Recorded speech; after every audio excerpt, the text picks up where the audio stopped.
For the 20th century, every decade pretty much had an ism. I need to brush up on my isms. Hey, yo, what's ism? Get the money. Yeah, it's ism, get the money. Ideologies are always really kind of difficult because they're ideas, they're different ways of looking at the world, and they all end in ism, and isms are intimidating. So today, let me see if I can help you understand the isms. Yeah.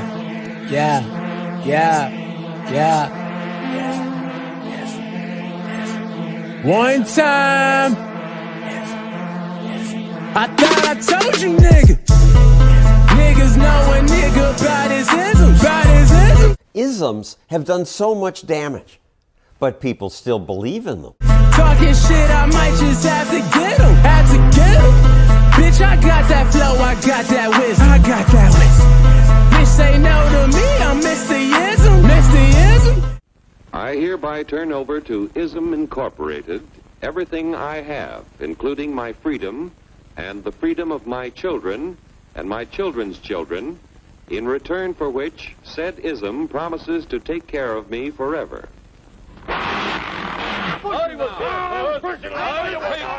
Isms nigga. Thought I told you I'ma have to get him, nigga. Oh, bitch, I got that flow, I got that wisdom. Bitch, say no to me, I'm Mr. Isms, in my opinion, are not good. A person should not believe in an ism. He should believe in himself. And not be clouded with the great isms. Bitch! What the fuck? Now you about to fucking lose it. Woo. Niggas know a nigga about his isms. Talking shit, I might just have to get him. Bitch, I got that flow, I got that wisdom. Bitch, say no to me, I'm Mr. Ism. Isms nigga. Thought I told you I'ma have to get him, nigga. Oh, bitch, I got that flow, I got that wisdom. Bitch, say no to me, I'm Mr. Ism. I was like, if you don't get your ass off my channel.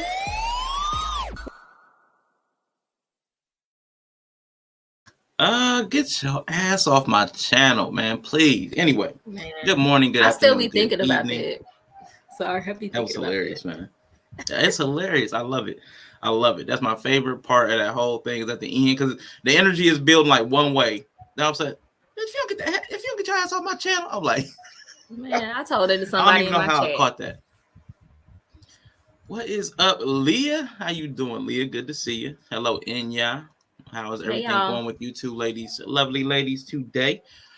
Now, me and Bri were having a conversation. I went ahead and I played the long intro, so I had time to upload this video real quick because me and Bri were talking about something. But I'm going to play that real quick, Bri, so you can hear what I was talking about. It's like 1 minute and 30 seconds. Her inability, in fact, I'm not sure if you were on that show when I talked about abuse, ABUSE. I mean, I know you're not a speller, but it's acronym for a person in his position assassinate someone's character and they kind of isolate them. They have that person believe I'm kind of your whole world.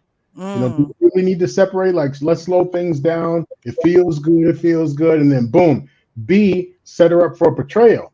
Because then when she feels like she betrayed me, which I can't put him out because I'm betraying him. And then, I'll do anything to make it right. I don't want to disappoint you. You're a good man. You don't deserve. And then you use her for her resources. Can I just get another month? How about, let's just slow down. I want to help you.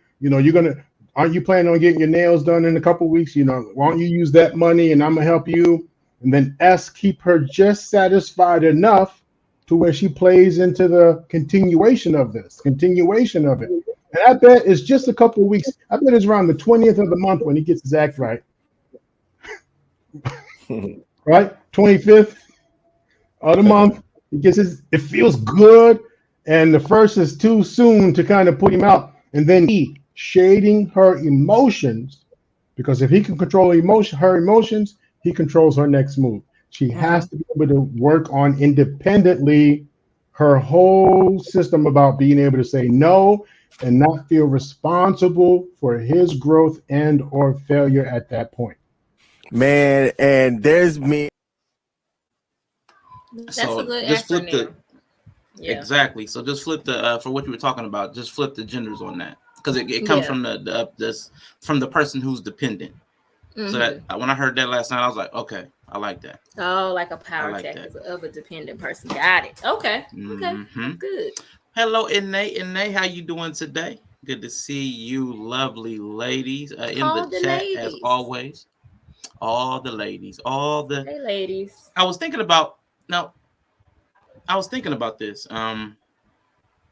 because most people have like a name for their community, and of course we're all dimes, and the people who are a little problematic, they're nickel heads. Because I'm a dime, they're nickel heads, half-wits, so nickel heads. But for the ladies in the chat, because this is also critically drinking, so for the critically drinking community, I was thinking about the ladies being the booze. They're my booze. Oh, get you it? A pimp? No, booze. BOOZE. My booze. Oh, booze like drink. That's critically cute. drinking, but that's gendered though. Why men can't be booze? The men, they're going to be liquors. They're gonna be what? Liquors. They're gonna be liquors. Liquors. They're gonna be liquors. We're all spirits. We're all spirits. The men could be liquors. And if it happens, I don't want to be a spirit. I don't want to be a liquor or booze. We're all spirits. We're all spirits, but you're a booze. I don't. But like the males, the men are liquors. But if it happens to be a gay man, he's a liqueur. Ooh, okay, that's cute. Added sweetness. Okay. Well, the ladies would have to decide if they like that. Yellow call the women chat moms. What you got? Chat mothers. My mothers, yeah. Ghosts. Spirits. The spirits, yeah. Spirits. So we're all spirits. As far as critically drinking, me, I bring the dimes and the nickel heads and all that stuff. So we're all dimes. But is that a knock? As far as critically drinking, I figured it could be, the liquors, the booze, and if if we start to grow a gay male population, it could be liqueurs. Like I said, to add the sweetness. So that was just something I was spitballing. Something I was spitballing. Ew. Spitball. That's nasty. I don't like. Never mind. We're not doing that. But yeah, that's great. Okay, well, let's go for it. So hello, booze. Good to see my booze today. Hello, booze. Let me turn the volume up. Let me know if my sound is weird because I got a fan on. So just let me know. Nah, sometimes the noise. It sounds fine. It sounds fine. I told you that already. I don't believe you. So okay, we got that out the way. Wow. What is a liqueur? A liqueur is a liquor that has been sweetened. So that is a liqueur. I prefer liqueurs. Yeah, but they can also be just as strong as liquors, which is also part of the thing. They be strong. They be strong. And some of them, like 99, I think, is even stronger than most of the base liquors. So just because you've had added sweetness doesn't mean you're weak. So I really thought that was a cute little play for like gay men. I thought that was like, it depends on the proof. Because everybody like, he's sweet. Okay, but he's also strong. Like, quit playing with this dude. But he's strong. But he's strong. Quit playing with this dude. Yeah, I remember that conversation on Black Men Unfiltered where they was coming for conscious and reckless. And I'm like, nah, they full grown men. They full grown men. Calm down. They are. Like, yeah, they got a little liqueur, but they still strong. They'll set you on your back still. But I thought that was something I was playing around with. I've been doing like a lot of creative stuff to try to. I don't know. I've been trying to connect to the creative side this past week or so because I haven't. To expand your mind. I guess like kind of as a distraction. Distraction maybe because my gay friend got hands for real. Absolutely. I really wish we would quit playing. They do be having hands because a lot of times they had to fight a lot too. Yeah. They still men. Like, calm down. Like, they're still men. But anyway, I know that was a whole departure. I just thought that was something I wanted, because all the ladies came in the chat. There was no fellas here. So I was like, this would be a good time to ask about that. What do y'all think about being my boobs? Y'all can be the channel boobs. And y'all did say it was creative. So in y'all, there's liquor, like how Leah spelled it. and then there's liqueur. And so instead of a UOR, it's like EUR. Yeah. It's like, I guess, French or something like that. But I thought that was kind of cool. I was watching that the boozy it was something. Yella sent me something about like the boozy bartender. That might have been it. So that's where I got that idea from. I just heard when he said the words, it just he said the words. I feel out of touch. I was outside too much. Now I feel out of touch. It's so weird. I feel like I missed so much, and I didn't miss anything, but it just feels that way. So I feel out of touch. Nah, trust me, I feel disconnected as well. That's why I've been trying to do some creative stuff, right? To try to keep me connected, because I have feelings. I'm tired of talking about my feelings with me and streaming, but right, I'm working through them. I'm trying to work through them silently without bothering y'all, because I know y'all get tired of hearing me and my flakiness. So it's just something I got to deal with. But I am working on some things. I'm working on my creative stuff, like to try to solve some of the problems, and hopefully y'all will see some changes pretty soon. I thought I loaded something in here today, but if nothing else, I did load like just the sound. But I thought I had like a clip. But I'm gonna just play this while we're still sitting here. We'll hear this real quick. Because I did hire out some services. Everybody here might know Sheree B Chicago. Maybe not. Okay. Maybe y'all know Sheree B Chicago. Maybe not. So I'm going to make clips or add some music behind these or something. So these will be changing, but I got the raw sound in. So something like if I want a short intro, it'll be something like, you already know what time it is. Time for some isms. Rashawn and Bri might be breaking down philosophy or just talking about each other's mama. Either way, there will be something to learn and something to laugh about. You hear me? Welcome to the Ism Show. Oh, that's cute. So if I want a little short intro, there'll be something. She has a great voice for that. That's why I reached out to her. So I'm going to show y'all the one I did for Critically Drinking. Because I did make a clip for this last night, real quick. Okay, this looks ugly without the thing. Give me a sec. I don't even need an overlay. I'm just showing y'all something. I'm just giving y'all a preview. It's going to be a very loose conversation. It's not very structured. So forgive me. That's where my energy's at. But, I didn't add it. No, I did add it. I moved it. I added it and moved it. So this is going to be my little short. Okay. Go ahead. Nothing. This is going to be my little short intro for Critically Drinking. Like if I want a short intro for Critically Drinking, or if I want to play the long, because I don't like always playing the long song, especially after Wireless Woman called me out for the song being too long. So this is a short intro. Hello and welcome to Critically Drinking, where we strive to set a higher bar for conversation every single stream. Thank you for joining us. Now grab your drink, take your seat, and let us get ready for the show. Rashawn will be with you shortly to let you know what's on tap for the day.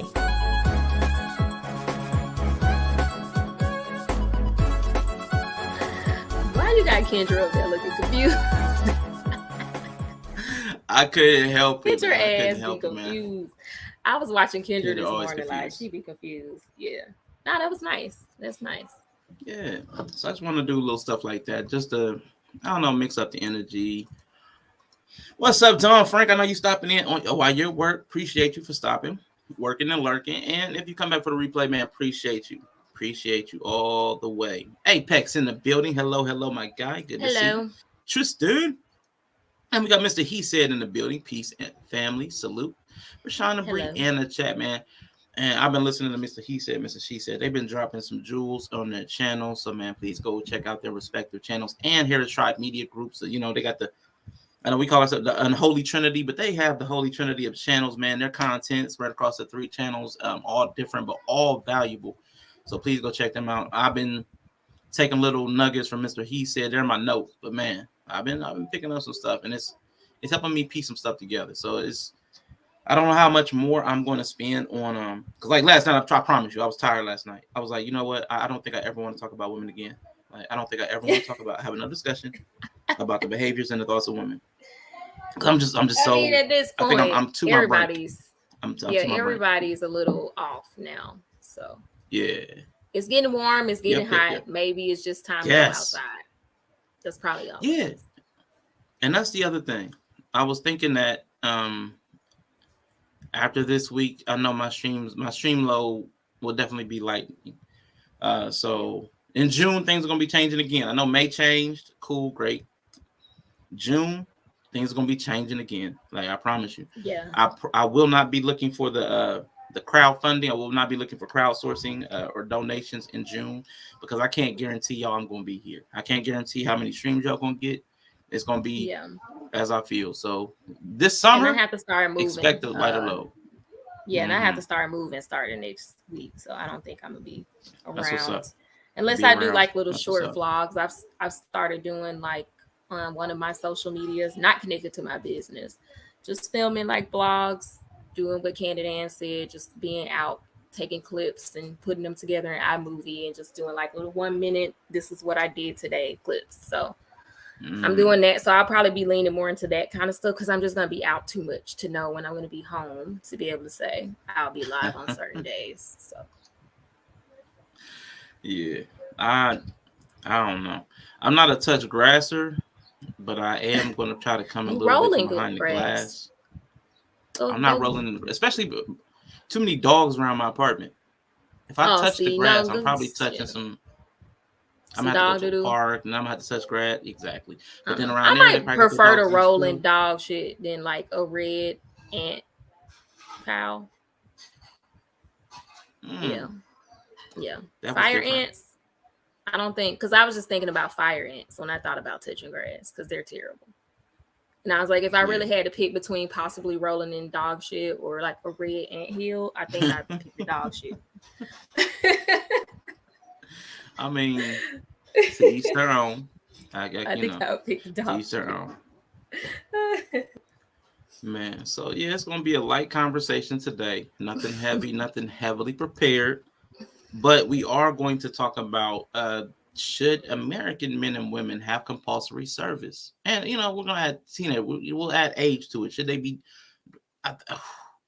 The last week I've been having like listening and reading about these teenagers, like it's gotten so bad in my city that the news quit doing their thing where they protect the young. If they're under 18, they never show faces and names. Like they put a disclaimer, like, you know what, it's getting so bad. This 15-year-old had 31 charges. 5 of them were felonies. 31? How old was he? 15.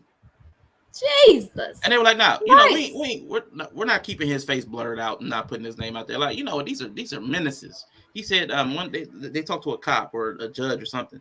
There's like, how many cars? He was like, man, he's like 7 to 10 a week, like stealing 7 to 10 cars a week. I'm like, Jesus, wow, Christ, right? That's terrible. Yeah, this is a light combo. We're not talking about. It's light for him because he got my boo up there on the thumbnail, Kai, who had to go to the military. So he's talking about this a light. I'm traumatized. I mean, it is a light conversation. It is a light conversation. But Bri like her some Kai XO. I do. But now, poor Kai. 2 years. 2 years. He gone. He gone. Gone. Yo, gone. Ordered him off to the military. Shipping them off. Buzz cutting everything. Nail polish. Can't wear his nail polish. Can't wear his makeup. Nail polish. None of his makeup. Can't be fly. I'm not a man. Yeah, I can't even imagine. Like, I can't even imagine, like, if women had to be snatched up and get shaved and, like, no makeup, no accessories, and just be, like, sent off. He is pretty. He don't need to be in the military. He need to sit somewhere and be pretty. And I agree with you, Leah. I was listening to something, and they were talking about, and I shared it with Bri. This guy was talking about, like, feminism and women stepping into men's roles. So when do you stop getting the treatment of the woman's role if you're stepping into men's roles and conditions? Same thing with minors. If minors are stepping into men's roles, when do they get men's conditions? So we do have to start to consider these things. Let's go. We can stop right at the point where I have to get drafted into the military. Thank you very much. We could stop right there. That could be the line. Everyone needs an IEP at this point. Adults, kids, we need a structured plan for development for everybody. That's true. We do. It's bad. I would not like to go to the military, so I vote no. Big Bang. He's pretty. The no makeup accessories being the first thing you mentioned is killing me. Of course. Of course. Some people told me to go to the military as a nurse when I became a nurse. I was like, hell no. If basic could be skipped, maybe. If I could skip basic, then we talking. No, I'm good. I won't lie. Tiang was skyrocketing. Then he had to serve, killed all his momentums. He back though. That's it. He came out with Shun. He back. He back. He did Shun with Lisa, and now he back. Oh yeah, that was a good one. I like that. Yeah, so he just came back from his military service. And so the thing with that is I think you have to do it by a certain age. Now, what I'm not clear on is if it starts from between a certain age, you have to do it. And with the K-pop idols, they're just waiting to the last, as long as they can wait. So they're going at like 28. I don't know if everybody, what age they have to go. I didn't look into that. I should have looked into that. Ooh. Right. Women yeah, get I would assaulted never a lot join. in the military. It's not safe even on your own side. That's a consideration. That's something that might need to be a part of this conversation too. Yeah. Like women in spaces that have been traditionally controlled by men. So like I would say let's start with that comment. Like we're going to get into the whole compulsory service. We're going to get into like volunteerism. That'll be the ism for today, volunteerism, because I think we want to cultivate a society where the citizens volunteer to do the work of upholding the community. But we're past that point. Ain't nobody trying to sweat. We just want to be comfortable. But yeah, I'm not trying to. Women are trying to play a very large role in society. They want to have all of the freedoms that men have. And now children are out here, like I said, stealing cars and doing like grand larceny, motor vehicle that like murder, all this stuff. He must have some kind of interesting backstory. Yeah. I mean, but at what point do we take the safety nets off and everybody's fair game? Like everybody, when do we get true equality? Like before we get into compulsory stuff. Because if we're talking about compulsory, it's got to be across the entire society. So if everybody's making these grown-up decisions, at what age and then when does everybody get treated the same? I mean, is there a mechanism for that?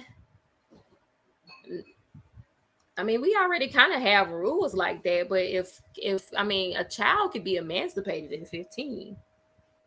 Like if their parent isn't doing parenting, they can be emancipated at about 15. So I feel like somewhere around there, like this child, even though he legally isn't emancipated, it sounds like he basically is, because he doesn't have supervision. He obviously doesn't have any parental guidance, or he's not having anything. So I mean, I would treat him like an emancipated minor in this kind of situation, because he's clearly functioning as if he don't have no parental guidance.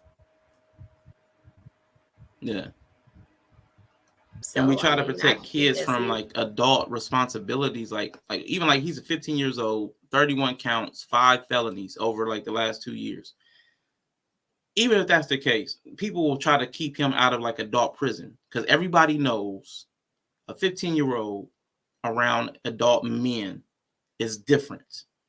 Everyone knows that women in the military with adult men is different. We all carry this inherent knowledge that nobody lives the same way or has the same capabilities as adult men in this society. Why do we still keep doling out these protections, but allowing people into these spaces to share space with adult men? So, I mean, if all the things that we know about adult men, whether they're criminal, whether they're military, which is supposed to be the honor, semper fi, all the most moral, virtuous characteristics that we're pounding into men. If women aren't safe around them and kids aren't safe around them, like if nobody's safe around men in any area of society, when do we start to change the way we operate? What's up, Intellectual Soapbox? Hey, what do you mean? Like, when do we start to change the way? In what way? Like the people maybe who I need to form the thought better. Because I hear who are doing, or the people who are. My bad, because this is more of a feeling than a thought. I'm coming to my wit's end of hearing how harmful men are. So I said I'm definitely going to step away from some conversations. Right. So how dangerous men are. We build in all these safeguards to protect people from men. We talk about intimate partner violence, and we have shelters to protect women from abusive men. And then we don't put these 15-year-olds in prison with men because they're not safe around the grown men. We have to charge them as a minor instead of treating them as an adult, even though they have 5 felonies. And but we're protecting everybody from men. So inherent in that is that men are like inherently more violent, inherently more or less safe. Like that has to be the way. If everybody has to be protected from men in an area of society, then that has to mean that men are less safe by and large. I mean, because again, even in the military where we're talking about, we're instilling principles of honor, valor, this, that, and the other. Even in those spaces, we're saying women get assaulted a lot in the military. Yeah. So we have to be saying that men are less safe. I mean, is that a fair assumption? Yeah, I think generally there's kind of this understanding that people who are vulnerable populations, men are probably the biggest threat to them. Yeah. Okay. For the most part. That's okay. So that's good language then. Vulnerable populations. When do these populations quit being vulnerable? If they're opting to choose to go into spaces that these dangerous men are in. I don't think it's that they stop being vulnerable. I think it's just that they choose to take certain risks for the sake of equality or fighting for something that they think is important. But yeah, like I think it's really the structures. Like, I don't know, like I don't know if women, I'm just having like as a woman, I don't know if I feel like it's kind of, that's a complete thought in the sense of that's every day in a sense. Like, it's not just if you enter into the military, you're vulnerable now. It's not if you go there. Exactly. So it's like you're kind of always just vulnerable anyway.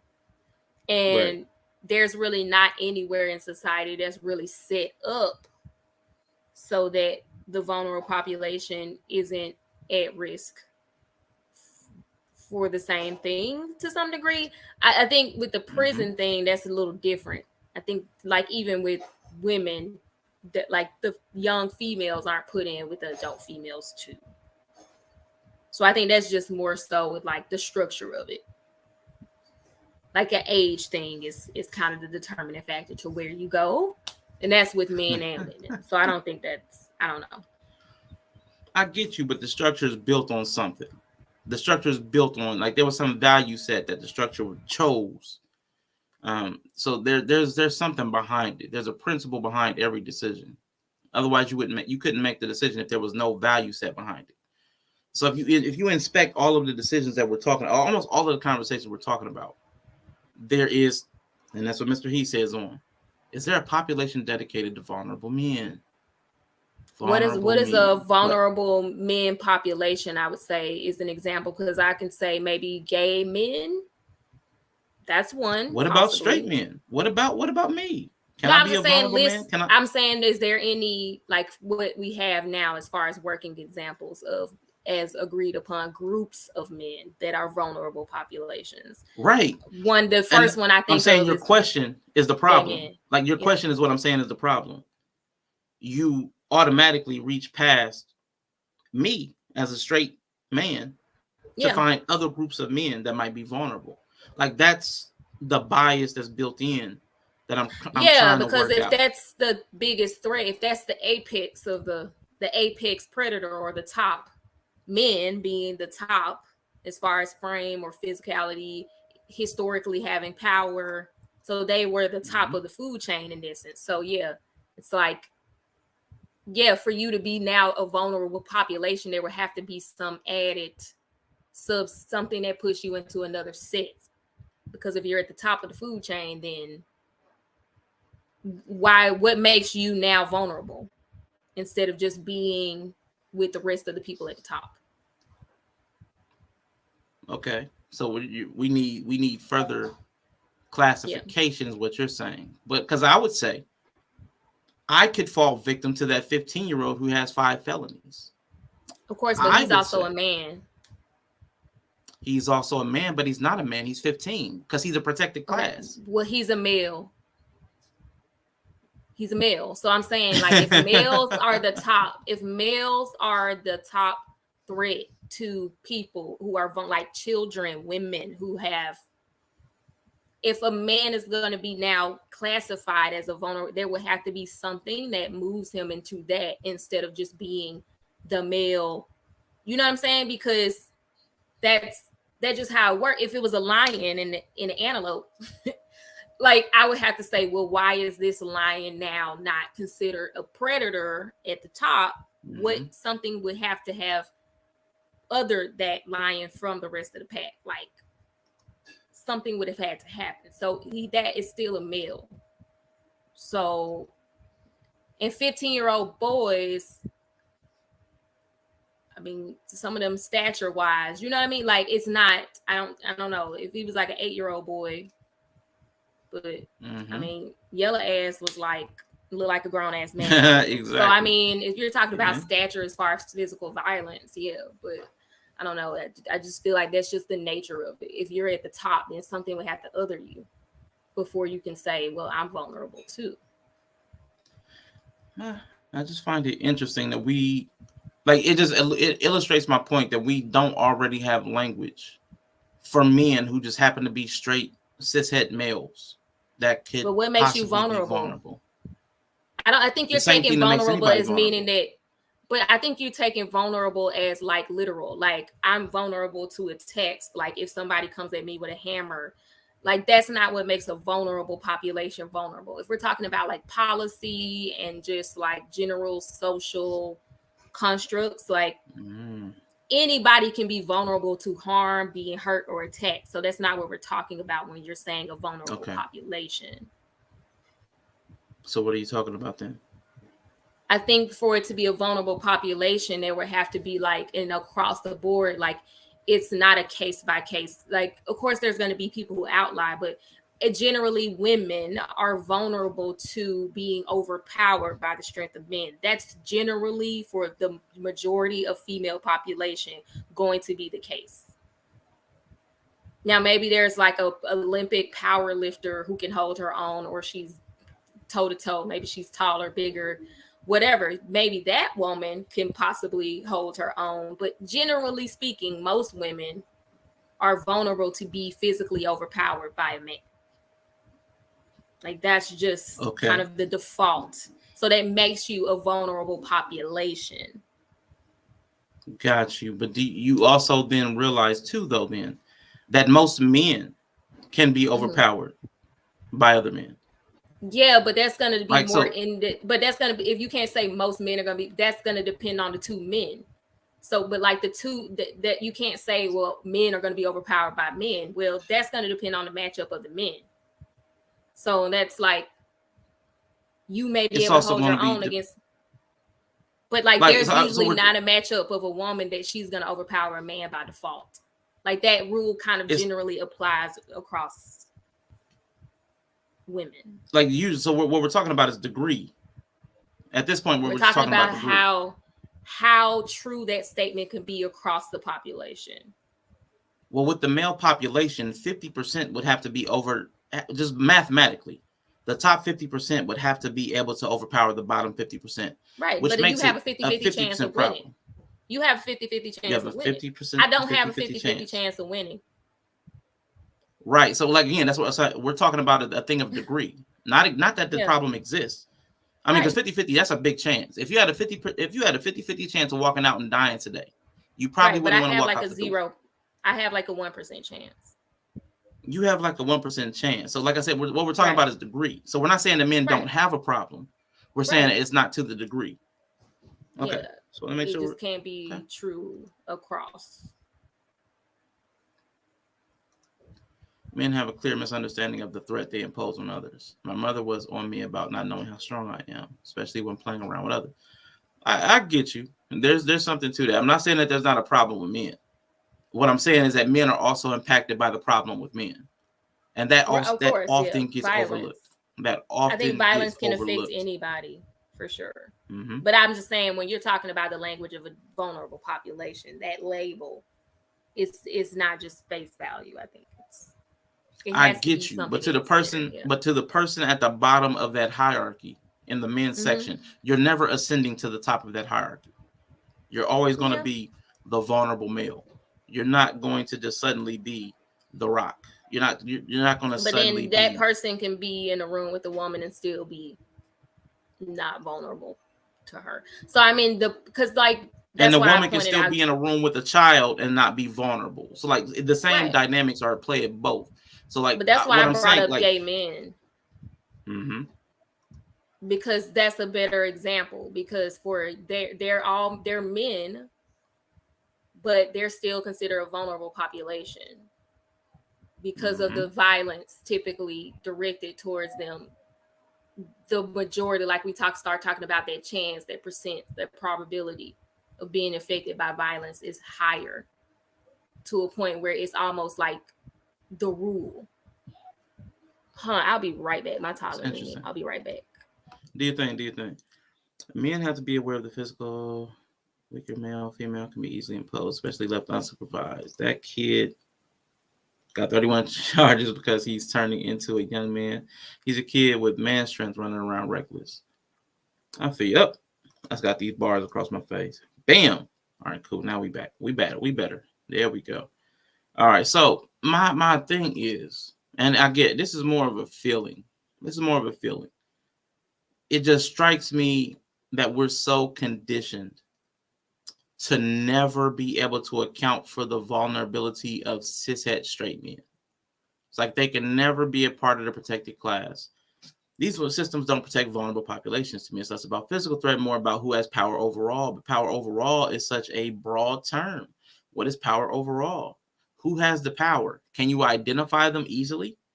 Can you look at them and see who has the power and who's being marginalized, who's being abused by women, who's been targeted by some 15-year-old 3 times in a row? How can we determine who has power? So what this is, quite honestly, what this is a version of identity politics. Now, do you think what this is a version of identity politics? If you are an easily identifiable subset of a group, like you can easily identify women from men typically, so then they get to be a protected class. You can identify children from grown-ups typically. They get to be a protected class. You can typically identify disabled people. Everybody gets to be a protected class except men. Because like Mr. He said, articulated, Bri saying that you can't be both the predator and the prey. But all men are not predators and all men are not prey. But it's really hard for people to conceptualize. We can't even separate out in our minds, even in this conversation. We have no way. We've developed no mechanisms for the vulnerable men to be vulnerable because they're men, which anybody from the feminist circles would be like, this is a remnant of the patriarchy. This is the patriarchy. No man is allowed to be vulnerable, even though men by number are more prone to be the recipients of violence and victimization than anybody else on this planet. Men get killed by men more often. Men get attacked by men most often. But again, how? How do we not get to be vulnerable? It's strange to me that nobody can conceptualize that. But again, that's just my position. I get we have differences of opinion on that. It was just interesting that came up. But we do need to get to the topic when Bri gets back. It was just something. It's just something that's been bubbling in me, and I know that's why I'm going to walk away from certain conversations because I don't know how to solve for X. I honestly don't. I do not know. I've seen it in so many different types of conversations. Not even just safety. I've seen it in conversation about the whole provision thing. I've seen it in conversations about communication. In every conversation I've been a part of, I have seen the straight male position constantly cornered, belittled, devalued. It's constantly devalued. And like, man, at some point, that's getting tough. It's getting tough to not want to attack the counter positions. But That's where I got to manage myself. I got to just step away from certain conversations. So what can society do to help men be safe and not be vulnerable? I honestly don't have a direct answer for that. I honestly don't have a direct answer because you can't look at a man and tell whether he's predator or prey. Not typically. You honestly you can't. The same way nobody can look at women. Nobody can look at women and tell if they're going to be harmful to people or not. Nobody thought there was a woman in Ohio, Susan Smith, that drove her kids into the river. Nobody thought she was going to do that. You don't know who's going to be a threat. You don't know. When you look at these kids that are stealing cars, if you look at them, they just look like kids. You don't know who's going to be a threat. A threat is not gender-based. A threat is not age-based. A threat is just a threat. Somebody who intends to do harm. Do you feel that society is dismissive towards cis hetero men? Absolutely. Absolutely. Because they can't profit off men being vulnerable. That might be a thing too. There's no money in it. There's no incentivization. I can see that. I can see that. But I do know. I was watching. I should have added this too. I didn't. Give me a welcome back, Bri. Welcome back. All right. My bad. No, you good. You straight. I want to. I was listening while. Download this. Okay. Let me download this real quick. Bam. Bam. Yeah, well, let me get off my soapbox, man. I've been ranting. It's just like I said, it's been something that's been bubbling up in me, and I know it's going to make me take some time off because it's like all the conversations at the root of it, almost at the root of all these conversations, is some kind of male dismissal. It's male blame. Like there's always a problem with the male. It's always a straight male. It's always patriarchy. It's like God dang, at the root of it, all the blame is shifted in one direction. I hear you saying like because of most of these things are approached from the feminist worldview, the men are the problem. Therefore, you can't in that same worldview make room for men having a problem. If we are the problem, we can't have a problem. Right. And what I also is like, well, what I can say is I think that America generally has a violence problem. Like if you come out of that worldview, then you could say, well, America just has a violence problem, like period. And everybody's suffering from violence. So if you have the conversation if you have the conversation from the feminist worldview, whether that's because you use language feminists inherently use, or you use language that come from the feminist worldview, then I think that conversation will always go that route. But if you say, well, just remove it from you rejecting the feminist worldview, then another way to just say the same thing would be, well, America has a violence problem, and until we solve the violence problem, then everybody's in danger. But I think a lot of us are so familiar with the feminist worldview. It's in a lot of jargon. In a lot of these spaces, people may not know they're speaking from the feminist worldview, or a lot of even the words they're using are feminist worldview. If you have that conversation from the feminist worldview, then that's going to be the way it goes. Because that's just a way of looking at a problem and saying this is why. But that's not the only worldview in which to look at these problems with. It's just that that's the one everybody knows. That's the one that everybody's most familiar with. And most people use jargon from the feminist worldview, whether they know it or not. I agree with you. And to that point, with the waywardness of us men, with us being so off base, and I would say even the way everything's gotten, Stockholm Syndrome, Mr. He said, talked about it the other day, man, that was a good conversation too. We're so stuck into the culture. The culture has so indoctrinated us. We've completely acclimatized. We've completely acculturated to the systems and societies that we know breed dysfunction. Now, everybody will say it's problematic, but we're so ingrained into it that we can't see clearly. What's up, Mrs. She said in the building? Because we're so deep into it, I do think that our topic today, people being in compulsory service, even as teenagers, as bad as the teenagers are getting now, compulsory service would be a net benefit for everybody.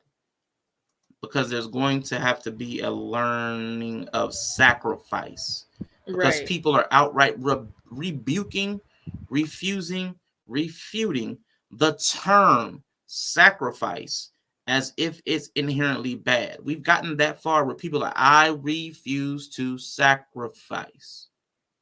So what we're doing is sacrificing other people for ourselves, as opposed to learning self-sacrifice. So I do think this has some utility. But if you would not mind, Bri, would you give us a little backstory, like especially because it started with Kai. Our interest in it started with Kai. So would you give us a little? Yeah, I'm not sure. Like, I was supposed to look at this, but my weekend been crazy. But I know this has come up. The reason most of us have heard about this, apparently in Korea, you have to do service. It's mandatory for all the men in Korea. And basically, because of the K-pop groups like BTS being so huge and bringing so much tourism to the country, it's kind of been a fight that maybe these K-pop idols shouldn't have to do this service because they're doing so much. They're bringing so much value to the country and stuff like that, and so they're pushing it off until they can. I think the latest you can go is 30. So a lot of them are pushing it, and they're like at the peak of their careers, and they're having to go serve 2 years in the military because it's just something that they have to do. I'm not sure when the age starts. I don't know if it just has to be at some point between 18 and 30 they have to get it done. But yeah, they've been getting them papers. Yeah, Israel does that too. This isn't the only country, so it's just something that came up because these K-pop idols are being taken off to serve in the military for 2 years. But it is an interesting thought because I wonder if it helps with the collectivism they have, or feeling like you're a part of this society, you're working to make it what it is. I don't know. I know a lot of people in Korea, like, people are saying it's exploitation. It's not fair. They get treated badly in the military. They're not, a lot of these people. So they're not some people aren't a fan of it, but it doesn't sound like it's going anywhere. So I do agree. Let me see. The difference is they are honored to do it versus us and our honor to the country. Many of them. Yeah. Lauri Markkinen just had to go serve after the NBA season was over as well. And I was prepared for that because I just wanted to briefly show everybody Lauri Markkinen, who also, he got the curls. Girls love the curls. But, he went over in Finland, I believe it was. He went and served. He's going to serve his country. Let me see. They got the picture up. We don't need the video. So he had to go ahead and shave his head too. He doing it for the culture, doing it for the country. So he's going to serve as well, sharp dressed man right there in the NBA, a Utah Jazz player. But a lot of international players are having to go ahead and do what they have to do for their respective countries. They're allowed to come over here for opportunity. Absolutely. And I think they're now you good. You're a celebrity. You good. I mean, and your celebrity doesn't get you a pass from doing it. And I think that also helps. It reminds me, like in this video I was watching about schooling, they were saying like there is no private schools in, I don't know if I was looking at Sweden or Denmark. It was one of those countries. And they were saying like there's no private school. The rich kids go to school with the not rich kids, and they say they find it helps them be more connected as far as when they become big and like older and they run things, they are friends with the people that they're making policies about or they're have power over. So they said that they feel like it builds stronger community. And I feel like this is a way of doing it to some degree. The celebrities don't get to go to a different military than the regular people. Yeah, definitely. Trying to pull up something because something Apex just said reminded me. Because it's not even just about the want. It's not even just about the want. The military, because he said military will push for it because of the consistent low enrollment rates. It's not even just the want anymore. The military, I was listening to a couple of Army people talk about this. They are having problems finding people that are mentally fit, physically fit, don't have drug use issues, don't have felonies. So they're having a large problem finding people who are qualified to serve, even beyond the fact that we've lost the compulsion to serve. It's getting pretty bad. Ooh, they're like, you can't find people who mentally fit enough.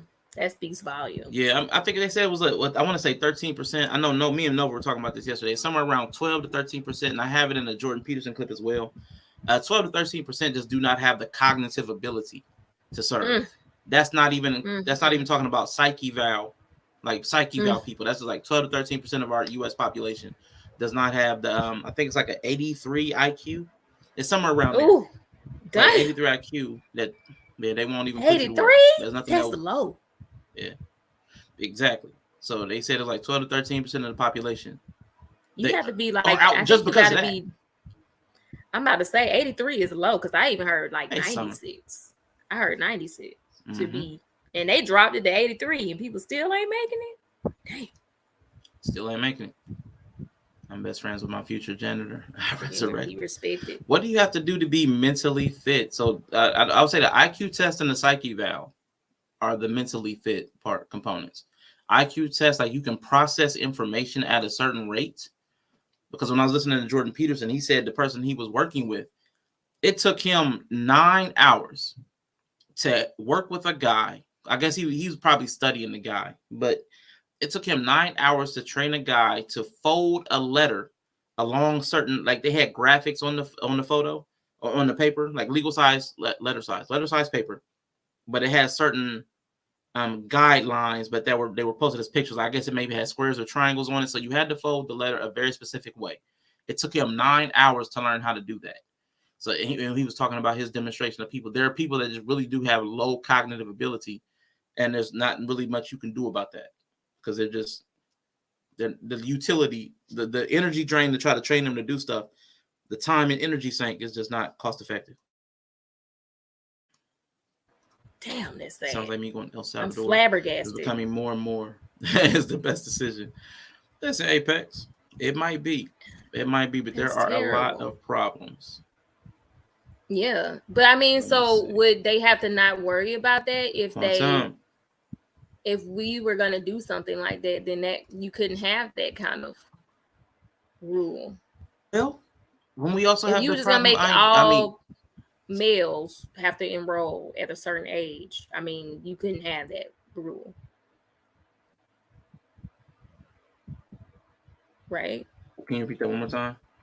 I said if you were gonna have like how in other countries it's like you hit a certain age, you serve your country for 2 years, that's it. You wouldn't be able to have that kind of rule. It sounds like there wouldn't be qualifications almost. There would still be they would still have a problem even if they had compulsory service. They would still have problems because of the freedoms that we practice that are in opposition to excellence. So I know Jordan Peterson again. I'm going to hit this. I'm going to hit this interview that he did with Heather McDonald recently. I'm going to do that within the next week or two. They talked about parenting.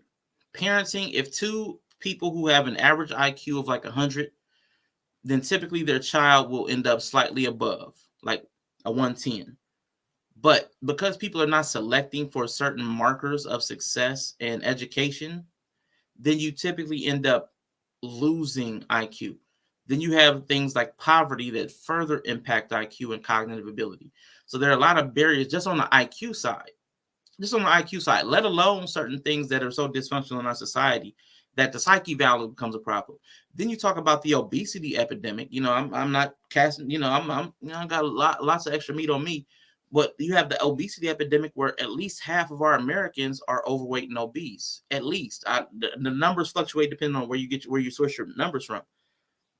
But at least half the population is overweight or obese. So they have problems with that too. They can probably work off some overweight, but once you get to the obesity levels and morbidly obese, how long it's going to take for the military to get you into shape enough to do all the stuff they want you to do? So they run into all kinds of problems. Then drug use was another one they said. I'm trying to look it up now. And then on top of that, you have a lot of people with felonies. So it's a lot. There's a lot to So we would have to almost revamp our whole society to be able to do something like that. So that that people coming out of school are going to be able to be fit enough to do the service. Yep. Is what I'm hearing. It's like a systemic, like you can't, with our current structure, we're not releasing children or adults out of the school system that are up to snuff enough to even do that. Let me see. To tackle the growing crisis, the Pentagon is reviewing some of the more than 250 disqualifiers for service, including some medical conditions that have historically required recruits to obtain a waiver for service or kept individuals out of uniform completely. So there is so bad that they're thinking about removing things that used to disqualify people. They're trying to lower the bar. Things like asthma, ADHD. Let me see. Oh, that's like They're trying to go to disqualification? TikTok. Yeah, I mean, if you can't breathe, they need you. Or attention, man. No, if ADHD. If they're trying to I'm give you instructions, ADHD. If they're trying to give you instructions, but you can't pay attention. Oh, well, that's why they ain't gonna have nobody in that bitch then. Ain't even be nobody here. But I'm just saying, we need. If you want the people defending you, you want the people defending you to like you. If you were to say, I want a doctor. I could have a doctor with no psychological or cognitive impairments, or a doctor with ADHD.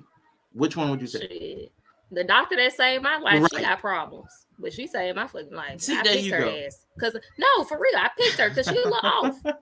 She look off. She get like hyper fixated, like she might be on the spectrum or something. Something wrong with her.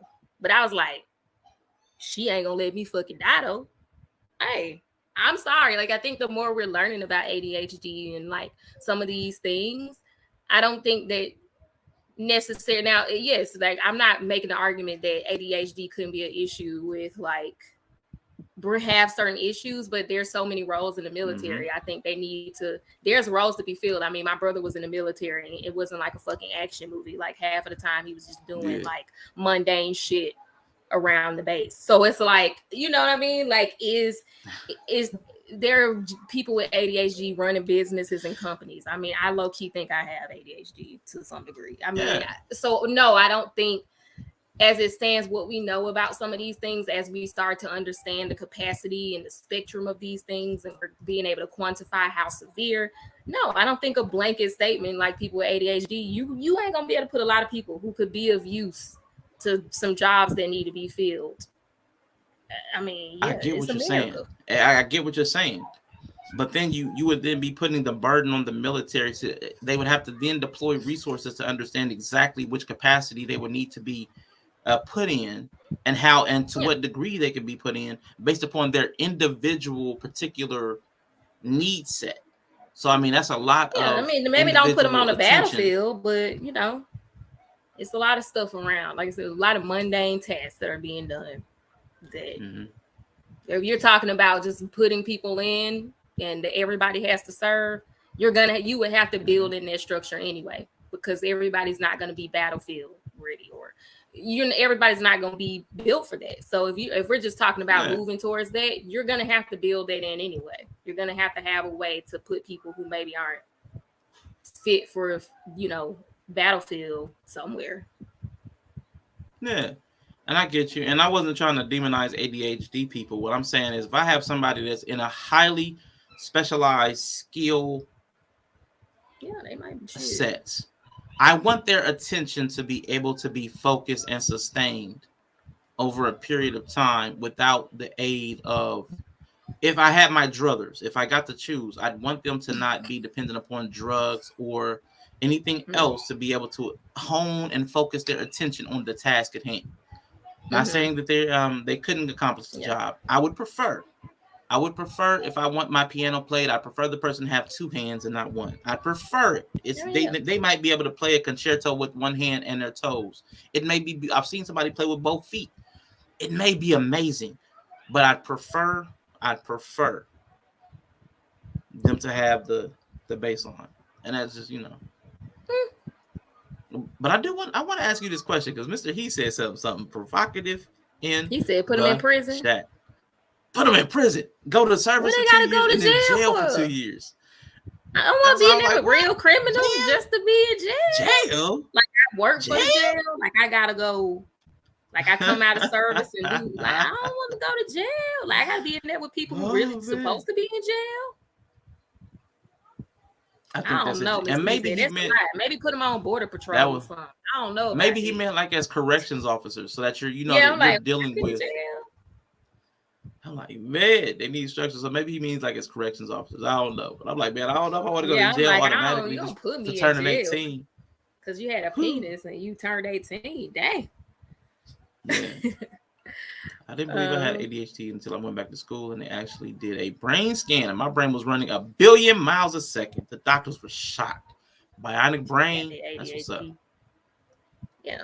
And I think there are some people who like they're learning more about it and they're, you know, things that they're good at. I think Dr. K talked about that one time. Like there's just a lot of times the structure itself, like how things have to go, doesn't really work for someone who has, you know, maybe ADHD, but they have strengths in other places. So, I mean, if you're talking about a rework of the system, that's going to have to come in too. Like, yeah, ADHD as it stands with the structure, with the very traditional wake up at this time, do this. And, like, yeah, that could be totally problematic. Like, I totally agree. But, you know, restructuring now, might y'all not in be a the bad chat, thought. Y'all in the chat, what age would y'all put men into some kind of conscription or sorry, that was weird. Age? What age would y'all put somebody in some type of volunteer service? How would y'all structure that? Because for me, like just to give you an example, I think by age 12, everybody should be in mandatory volunteer service. 10% of, let me see, there's 365 days a year. Volunteer work? Volunteer work. Okay. 365 days a year. I would say like 36, 37 of them. Let's make it 30 days. 30 days out of the year should be dedicated to volunteer or service. From maybe age 12. Like from age 12 on. 30 days. However you structure it, you structure it. I mean, it's definitely encouraged, but I guess the schools 12. would be running that. That would be something the schools would like have to, like, would take the kids to go somewhere, or if it graduation was on me, requirements. Well, for me, it would be on the parents, and it's like the country and the parents. The country oversees it the same way we oversee like what's that thing called? The secret selective service. And what would be the penalty if they don't do it? I mean, because you probably wouldn't be able to work, wouldn't be able to get a work permit, or you wouldn't be able to, get gainful employment. Like, you have to maintain a volunteer status to operate as a citizen of the United States. That would be how I would do it. Starting at Apex says 9, Quantum says 12, that's the age I would go to. Only reason I said the schools would have to be because for like most people, the side effects of not doing that wouldn't kick in until adulthood. Like if you say you can't work or you can't do this or that, like that's kind of something that only an adult would suffer from, and that would push them to keep it current and do that. So if you're talking about school-aged children, then that would mean that the down, like by not doing it, it would have to have some effect on schooling. Not that the school would have to be responsible for them doing it, but just like vaccines, like you got to have this vaccine to go to school. That's on the parents to go get that done though. So that's what I mean. Like if it was volunteer for school-age children, it would have to be enforced some kind of way. And it can't be like, well, you can't get a job as an adult because then you can't retroactively go back and get all those hours over the years.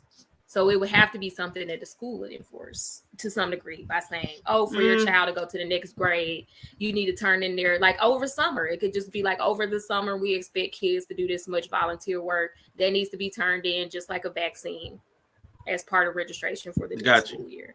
Like it would have to be something like that. Yeah, I wasn't even saying that as they can't work as an adult. I'm saying like you can't even get a job as a minor. Like, because a lot of people work summer jobs and stuff like that. Yeah, but like for me, I never worked as a minor. So yeah, there are a lot of kids who would just get by. Then it becomes a class thing. Fine. And that'll be fine because all of a sudden as an adult, you still got to be a productive citizen. Because again, you're still your child, you're still your parents' child. So they're kind of but it seems like a immaturity. But if it's going to turn into a class thing, then that seems pointless because the kids who are higher class who don't work, like they don't have anything pushing them to be productive. Like I agree that kids should do volunteer work as part of character building and like all of that. But if you're not going to make it that if a kid doesn't need to work, it's going to become only a working class character building, community building thing. Or kids who don't have to work just don't have to do that. Where do we need more of the interventions at? We need it across, that's the point. We need it across the board. I don't think we already are very class separated. So you're trying to tell me that more of the interventions are there's an equal distribution of need for interventions across class. Is that what you're telling me? I'm not saying it's equal as in the same problems, but what you're seeking to fix, I feel like by doing this is something that is across classes. Yeah. Unless I'm not understanding what you're seeking to fix. Because I'm thinking that you're saying this will help people build community, be productive.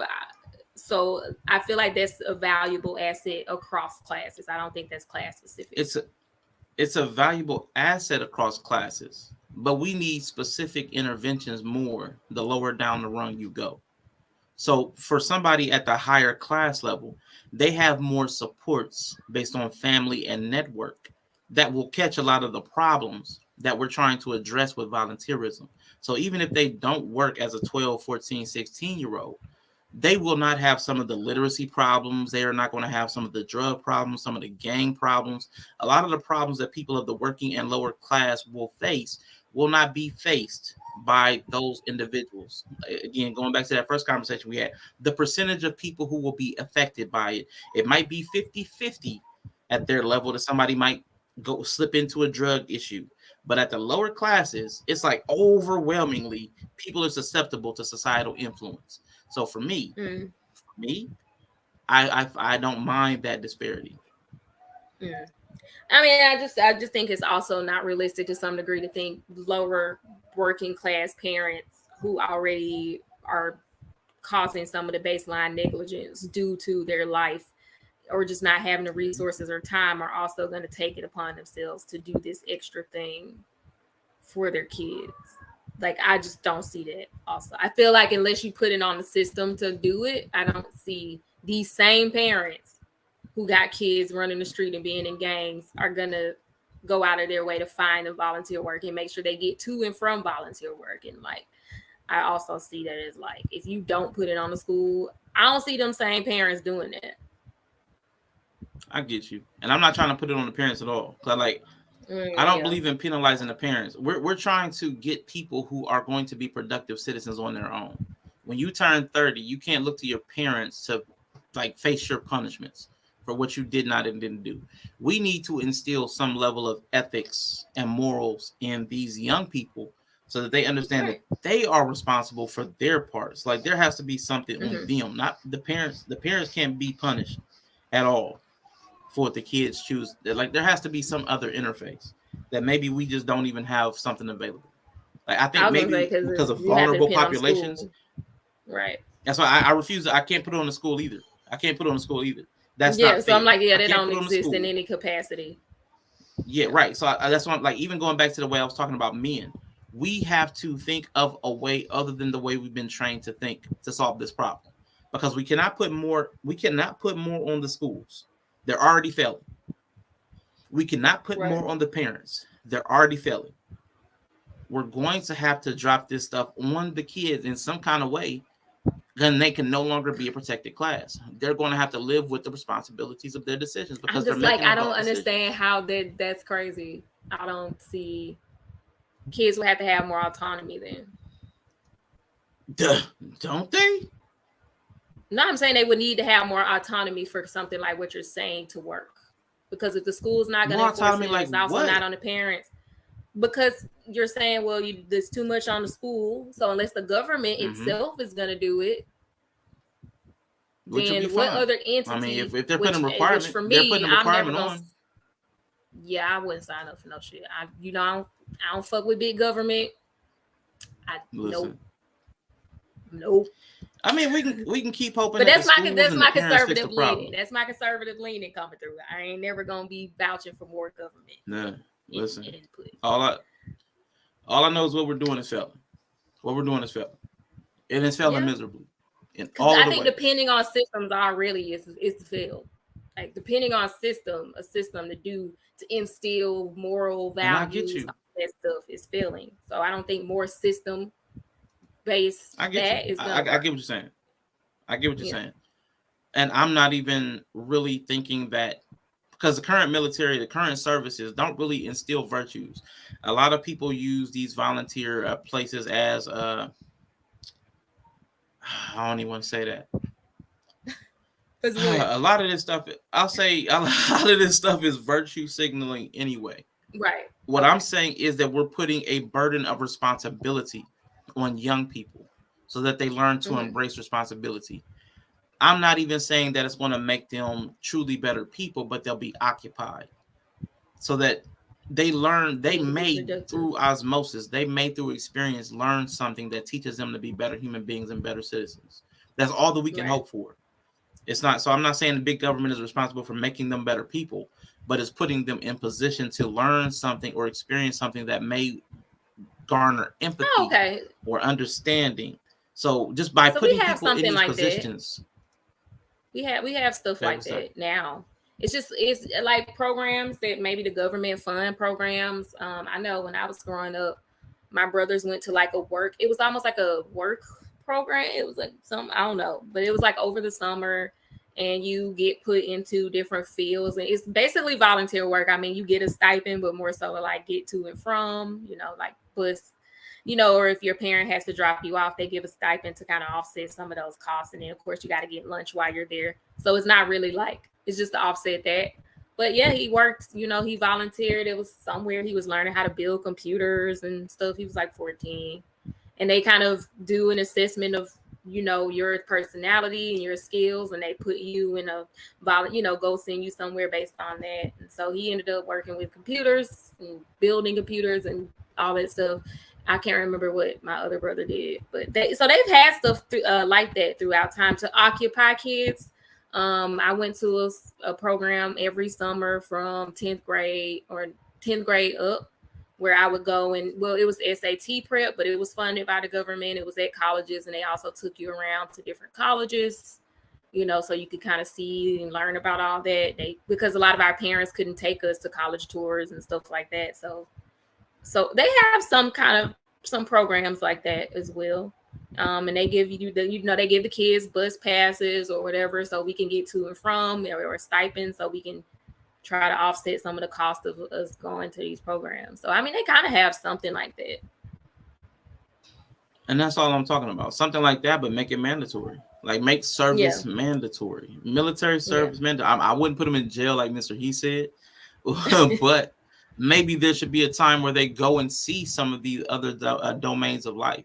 Maybe they should, and again, not just boys, boys, mind you. I think there should be something for the women as well, because we've gotten to a place where I don't think people respect how society is held up. So I think everybody should go and see all the dirty jobs. Maybe it should be a rotation. You go and see how the prisons are maintained. Like, so you see that. You go and see the morgue and how all the gang violence is impacting people. What, like what the bullet riddled bodies of young people look like. Maybe we need to, everybody needs, like, going to the Planned Parenthood and see what that looks like. Going to the hospitals and see what those choices look and outcomes look like. Going through all the domains of life and looking like, this is where your choices, these are the ramifications of your choices. So we need you to be a citizen that's of a certain leaning or a certain mold, because this is how everything's happening now. And it's going to come to you at some point. And all of this is going to fall on you and your decisions, because the other people they're going to die off, and your decisions are going to make these outcomes. So, like, there needs to be something that informs, because parents no longer have the time or the inclination. I was going to say, it's so unfortunate that parents don't do that for their kids. Like, I mean, I'm not saying like I don't understand why, but it's just unfortunate, because to me that just sounds like good parenting. Like, I think that is what I do think there's also a problem when people don't know what actual good parenting even looks like. We don't have models for it, a lot of us. And so a lot of people, we don't know what actual thorough and properly preparing children looks like. People just do the bare minimum. Keep them alive, you feed them, you send them to school, and that's it. But that just sounds like good parenting. So that's unfortunate that it's so bad that has to be put on to something else to make sure kids get parenting. Like, that's really unfortunate. But it's a real problem, and I see it. Yeah, it's a real problem, and capitalism is in such a state that people got to work 2 and 3 jobs, and not just capitalism. This is our relationship, because our relationships that we're building exclude partners because of our weird selection criteria. So we're not choosing people to partner with. We're choosing people to have sex with. So everybody has all these kids, but nobody really has partners. Everybody ends up a single parent or an absentee parent. It's like, so how do you end up parenting? They got 2 parents, and the bar's so low for parenting. Well, that too. Bar so low for parenting. That's another thing. I was listening to women talk about the absent, like the men who are present, but they're not available parents, or they're not available partners. And we also know women will do. I don't know the percentages of who does what. All I know is that there is a thing where people do not show up in their households with their children. They prioritize everything over their children. So if that's the case, something has to be built in before we're going to lose another generation. Like, we're going to lose another generation if we do absolutely nothing. We need to put pressure somewhere. Somewhere has to get the pressure. Somebody's got to get this pressure. I agree. My friend brought her daughter to a teenager's funeral because a teenager died while giving birth. So our daughter knows, hey, your body is not ready for a kid. That's a real thing. That's a real thing. I was about it's not even a fear, Margaret. Sterilize everybody. It's a reality. Nah, see, there you go. No, it's the reality. I'm sorry, I'm tired of these kids getting like the shitty end of the stick. I'm just like, sterilizing the fucking body. Just end it all. There needs to be something.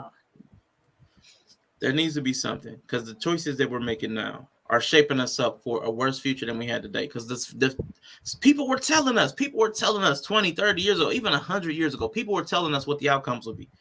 You can go back, and now because of video and because of books, you can go back and look at people who are warning us about these outcomes. Mm-hmm. You can go back to 100, especially for Black people. You can go back 100 years ago and listen to Carter G. Woodson, and he predicted where we'd end up. You can go back and listen to Shahrazad Ali in the 90s, and she predicted where Black relationships would be. And what were they peeping that made their prediction accurate? Like, what were they seeing? They just, like, one, there was a tendency, like George Washington Carver, the miseducation of the Negro.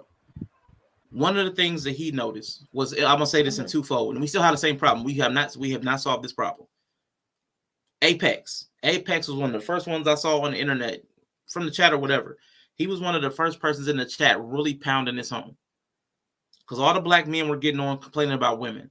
When Apex was the only one I really saw on this vein before anybody else really jumped on it. He was like, skills development. Skill development is the solution, because you need to have skills that will allow you to compete in the world. George Washington, Carter G. Woodson said that in Miseducation of the Negro. The problem with skill development was, at that time, they did not have adequate resources to even compete. So while white people were allowed to, like, let's say, become a mechanic, they actually had cars that they could work on to adequately learn how to practically apply the knowledge they learned. While a lot of the Black people didn't have the resources and tools, so they had to maybe get some learning through a book or instruction, but they had no way to apply the practical knowledge. So they couldn't learn through experience. So they were always at a deficit. Very similar to now, there are a lot of Black people who still do not have access to tech, which is the skill development that's needed today. So the tech gap, the ability to have a computer in your home, availability to phones and tablets, it's still a wide disparity today, but it's not as bad as it was. So more people have access to high-speed internet, computers, ability to learn, but there's still a gap there. But skill development is one of the major things. We need to have a domain that we control, that we can operate, that we can build an institution. Like, there should be skill-based things. Right now, most things that Black people do are dependent upon somebody else's system that they do not control. Even if you say like a lot of the small businesses, like Trigger Mike did he did a thing called trigger warning, not Trigger Mike, Killer Mike. Killer Mike did a thing called trigger warning, and he tried to keep the black dollar in circulation in Atlanta, but he couldn't because it needed to turn over 2 to 3 times at least. So anytime he went to a black restaurant, they didn't even source their food from a black location, a black farmer, a black butcher, like nothing. There were no black hotels. There was nothing that black people owned that wasn't fun, like sending the money elsewhere. So there's the skill development that doesn't go up the chain far enough for us to actually have any type of real ownership. Like to Ebony K. Williams' point, even if we own a bus, we don't own the bus line. We don't own any transit. Like we don't have anything in the Department of Transportation. Like we have nothing to develop systems on. So we need to start upscaling our vision. Yeah, we don't own any means of production. Who's repairing the bus? Who's repairing the bus? Who's licensing the bus? It's never the group. So as far as black people specifically, I really want to hone that down to black people because the problems were so easy. They've been predicting these problems. Claude Anderson, about I want to say 10, 15 years ago, projected that we will be a permanent underclass by 2020 something, like back in the late 90s, early. Yeah, so it's already been predicted. Like he was talking about we'll be surpassed by the Latinos and then eventually by the Asians. So like this stuff is out there. I think a lot of black people have come to I think more recently, maybe that is, you hear people say you can't expect black people to make this and that because most of us don't and can't. We're being passed by everybody. Yeah. So at what point are we willing to do something different? Now, ideally, the government would not have to do any of this stuff. The government would not have to do any of this stuff because our parents would. Our parents might do something like this if they were able to say, I'm going to sacrifice, which I know that's a taboo word. I'm going to sacrifice, and I know because of class or education or even the cognitive. When I do that Jordan Peterson thing, they talk about they hammer home the black cognitive gap. Man. So they hammer that home. So even if it's because of a cognitive gap, you can't have a quality of it. Man, you got to watch it. The conversations with black men because he don't have an education and you can't hold he's not interesting and he don't know what caviar and escargot is. He's not cultured. Okay, that's cool. But because you won't pair with the best available black man, then eventually hormones or desires going to take over. And a lot of people end up pairing with one of the worst available back, even worse cognitively than the working class one. We end up further like whittling down the cognitive skills gap. We keep pairing down. Like even when people are talking about pairing up, they pair down in opposition of pairing like laterally, which is weird. But with that, do you think? No, I'm not going to ask that question. Go ahead. No, ask the question, please. I'm just thinking about it, but this is from a very limited view. But I'm wondering if some of these things are soft markers for cognitive ability, like what people look for and how they look at your life and your success. Like, is some of this because those are soft markers for cognitive ability? Like, if you're a certain age and you haven't been able to figure out how to make enough money to have a comfortable life, if that's what you want, then that's some kind of deficit there or some kind of marker. I think some of what people are saying they're looking for are coded. There is some relation to cognitive ability and ability to be productive and make what you want to make. Now, I'm not saying everybody got to make crazy money, but like there is some correlation there to the cognitive ability. And I think that's why still some of this stuff now is still valued and some stuff is looked down upon. You know, like some stuff is like low cognitive ability is required for some types of jobs. So that's why some of them are like shunned in our society. So I don't know. I think some of that is baked into some of these conversations, just not in direct language. Absolutely. Let me see. It's close, but no, because you can always develop a skill. The issue is there's a severe lack of effort in our community, where it's almost paralyzing. That too. Like there are at least like 5 really bad problems that are all crippling. Like one is, and nobody likes to admit it, there are systemic issues. But for me, what I have to accept is that that's the environment that we're in. Like that's where we live. That's just baked in. You're going to have to accept inequity. That's just there. And you're not going to be able to really change it in your lifetime because it's too pervasive, too widespread, and there are too many people reinforcing it. So you have to accept that as a condition. That's like the weather. You're going to have to accept that it's raining and the clouds just kind of over you. You're going to get more wet than the next person. And that's just, there's that. Then because of the psychology of it, constantly hearing negative things about the history of your people. Like when my nephew was on here, he was talking about, I feel the way I feel because even though it ain't necessarily impacted me directly, like he lamed some stuff, but it wasn't like nothing super crazy. But he was like, because of the way the history of the things I've heard from my ancestors, I feel a way. Well, carrying that, like, what does Yella call it? I can't remember what he calls it, but it's like a black weight. Right. There's a weight that we attach to being black. Right. And we carry it. And some of us put that chip on our shoulder simply because we're black. There's an emotional toll. There's like a literal, physical, physiological change that occurs when you're carrying stress, no matter where the source of the stress comes from. So even if you're embodying and carrying a weight, just you're black. And I know how, if you're constantly thinking how, and I'll take blackness out of it. Like Bri, you're a lady, and there's a lot of ladies in the chat. Right. If you know how people perceive women, you know about the beauty standards, and you're constantly thinking about the beauty standards. You know about safety, and you're constantly thinking about safety. You know that women are a lot of times automatically dismissed as not being able to think or being like on the same par as men, as well as their ideas, and they're not listened to and they're dismissed easily. You carry that into every interaction and conversation. So there's always that weight just from being a woman. And it weighs down a lot of interactions, and you probably find yourself defending against things that weren't even an attack. It's like there's literal consequences to carrying an energy that you don't have to own. And that's another one. Sterling in the building. What's up, Sterling? Mandatory service would only prop up military industrial complex. Free higher education in return for 2 to 4 years of being a teacher in public school will prop up society. Yeah, and it doesn't have to be any certain way. I'm not even trying to prescribe here. I'm just curious. So There's the idea of like mandatory amount of years to benefit whatever we feel like. Yeah. I think education would be a good place. To send service workers. Because teachers right now are overwhelmed. Oh, I like that.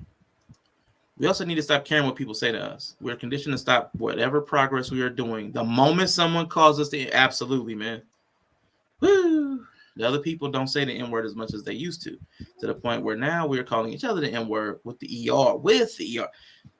I'm trying to tell you, there's so many problems. And like Dr. Peterson and this Heather McDonald lady, I think she's a doctor too, Dr. McDonald. The two of them also talked about things such as diet.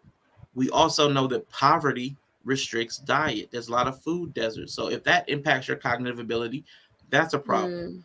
People that read in your home and the education level of the parents, that's the thing. So like even when I pushed back on the bus driver thing and she talked about ownership, what she did not talk about was his education level.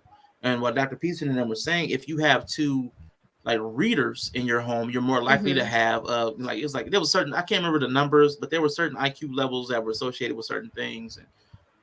And I'll say in the Black community, more specifically in the United States, we are at a deficit in so many of the domains that impact cognitive ability. And then we rehearse and practice things that further impair cognitive ability. Like we practice negativity. We rehearse it. We listen to music that reinforces negativity. That's low frequency. That does not like. So we're behind so many 8 balls, man. It's crazy. It's crazy, and the fact that so many people predicted this stuff is so crazy. So like it's seeable, it's foreseeable, and we're still not making any changes to mitigate the problems. Yeah, I'm just wondering, like, if a person knows that. I don't know if it's a personality thing, but I do think some of these like systems or some of these ideas we're talking about could help the people who maybe aren't inclined to do better. Like, is that what I guess we need? Because some people just aren't inclined to do better. I don't know. Yeah, so that's why I say it would better benefit the people on the lowest end of the socioeconomic spectrum, as far as weakening it was strengthening the weakest link in the chain if people were forced to serve, because we need stronger mentalities. I can just see the outrage now that it's slave labor though. Because man, people are gonna say, well, you're just. I'm just saying. I just think that would be, that would be a thing, but we got to move past. We got to move past that at some point. We got to move past that because it's like, they don't have a problem with it. So. Don't have a problem with that at all. Slavery is abolished except for as punishment of a crime. So of course, people in prison are on work yards and work detail all the time for like 10 cents an hour. But they slaves. Again, everybody's okay. They slaves, but everybody's okay with that. So my thing is, we see society on the decline. And I know, and I one thing I know is that the government's not going to do this because it would actually help minorities. I don't expect the government to actually step in and do anything compulsory that would help minorities. It doesn't look good, which is the only thing they care about. It's got to look good.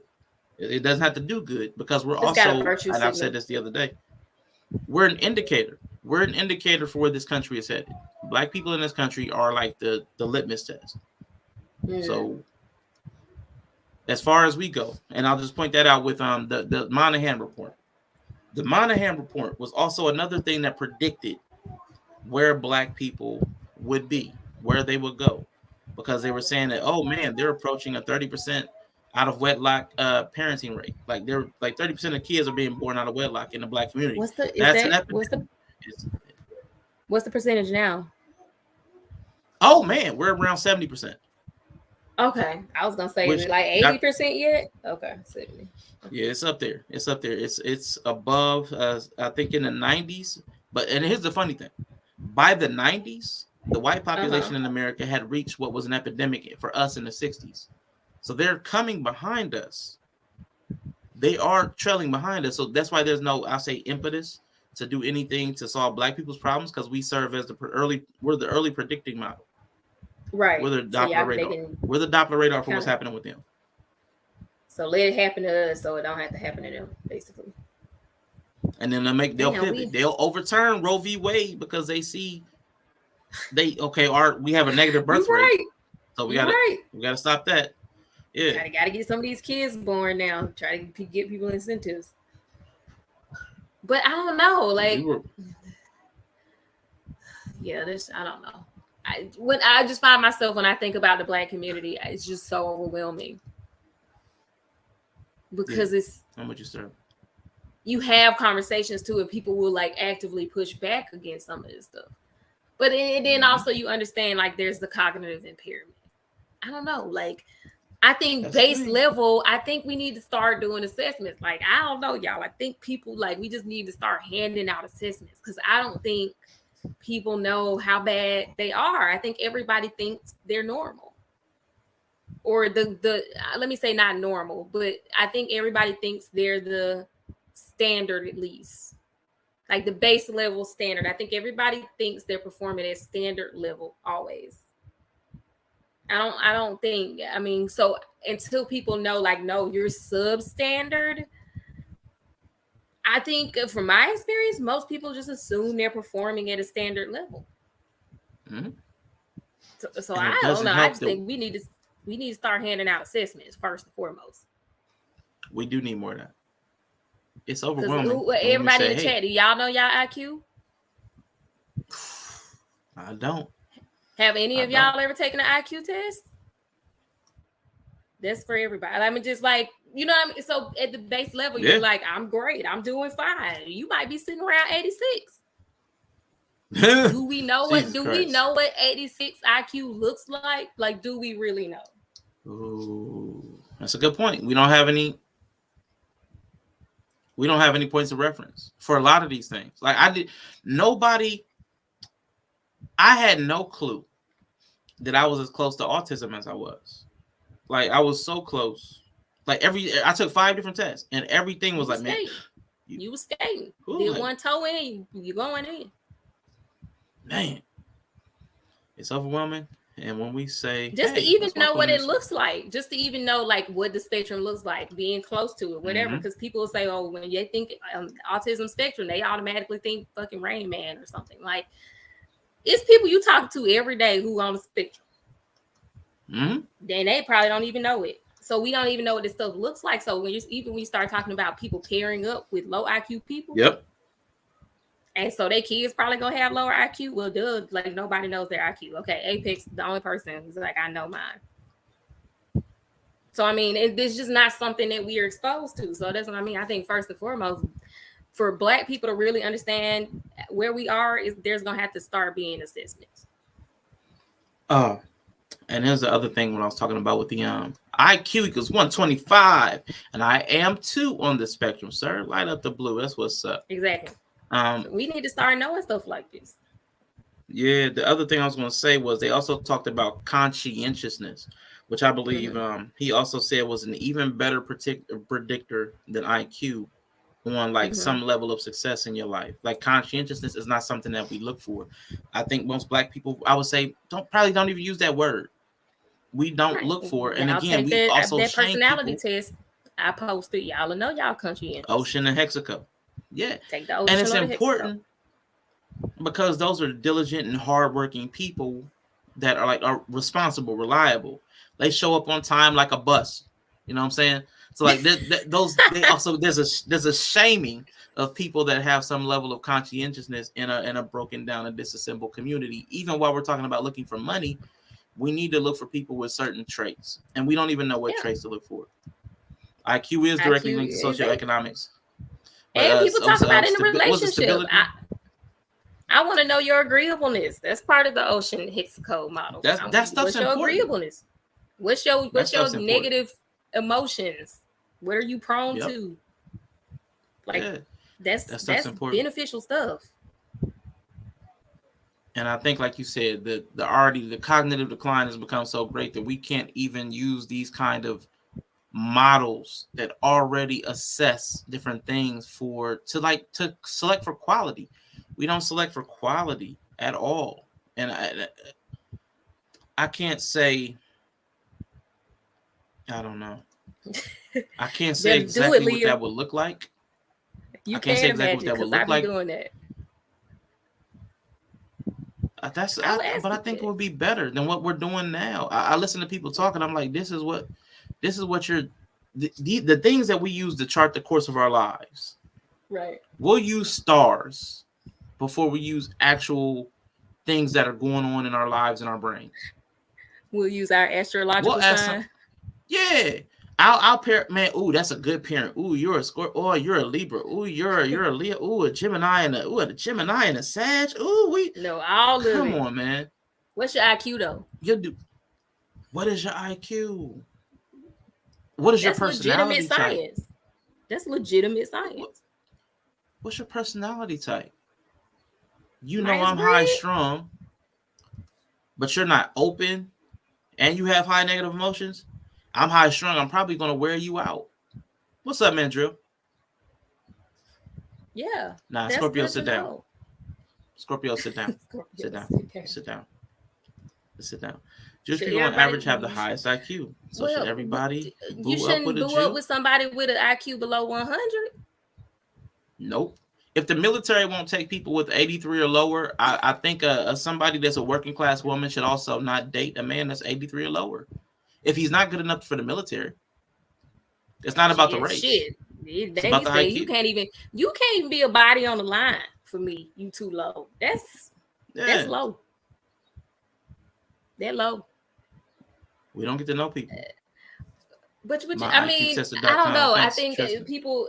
now if everybody, it's just the way people know all these signs, these sun signs and stuff like that, and that's great. And most of the people who talking about it ain't talking about reading birth charts and where the constellations were on the very minute you were born. Most people ain't talking about even on that kind of level, which maybe I could give you some of that, but most people just talking about your sun sign. What's your sun sign? Oh, they think they know all of this stuff about that because of it's still surface level understanding. It's no different than saying you just saying something and you don't even know what that looks like in practice. Or I mean, it's still the same. It's still the same problem. You know what I mean? Yeah. And I'd rather people know they IQ and Myers-Briggs personality stuff and they ocean. I could do something with that. I can't do nothing with your star sign. Can't do nothing with it. It's a big old. If a job can't do it, big old. I mean, because I've had jobs give you personality tests. Like when I was a new nurse and they were doing the nurse resident program, they gave you personality tests. They did some other like 2 or 3 more assessments, and then they just decide kind of what specialty they think you should work in. Even to the point that they say, well, maybe you're a type of person who should work in a specialty, or you should work in regular. I just looked up, since my IQ was 129, I'm superior to everyone.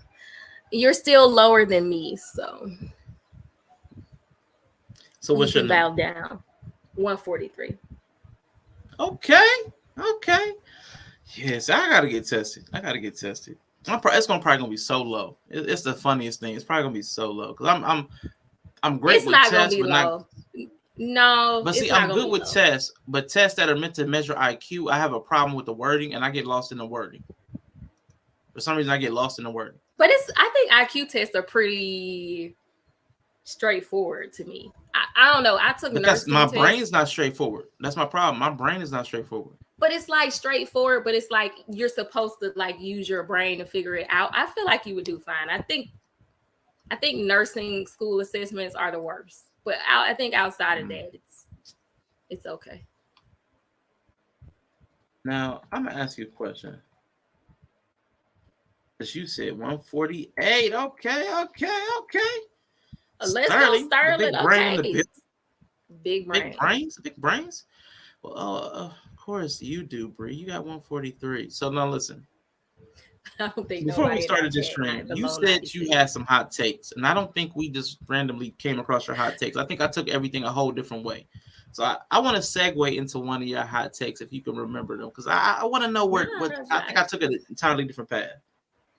No, I just think like if the man had to go to the military, first of all, y'all talking about my Bay Kai, to my he look like a female, but he in the military, so I just think some of y'all men weak and soft in the real ways, and this might be helpful.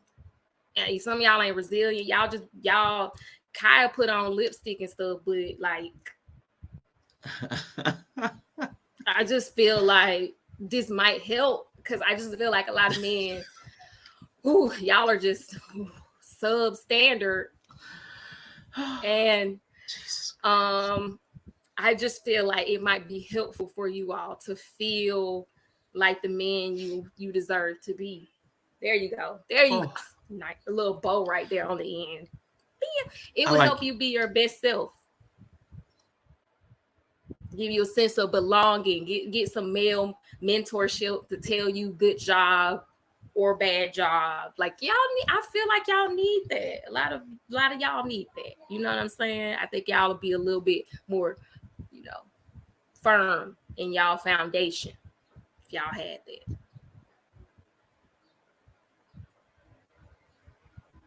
That was it. That wasn't really a hot take. See, that was really nice. That was a nice. No, that was pretty spicy.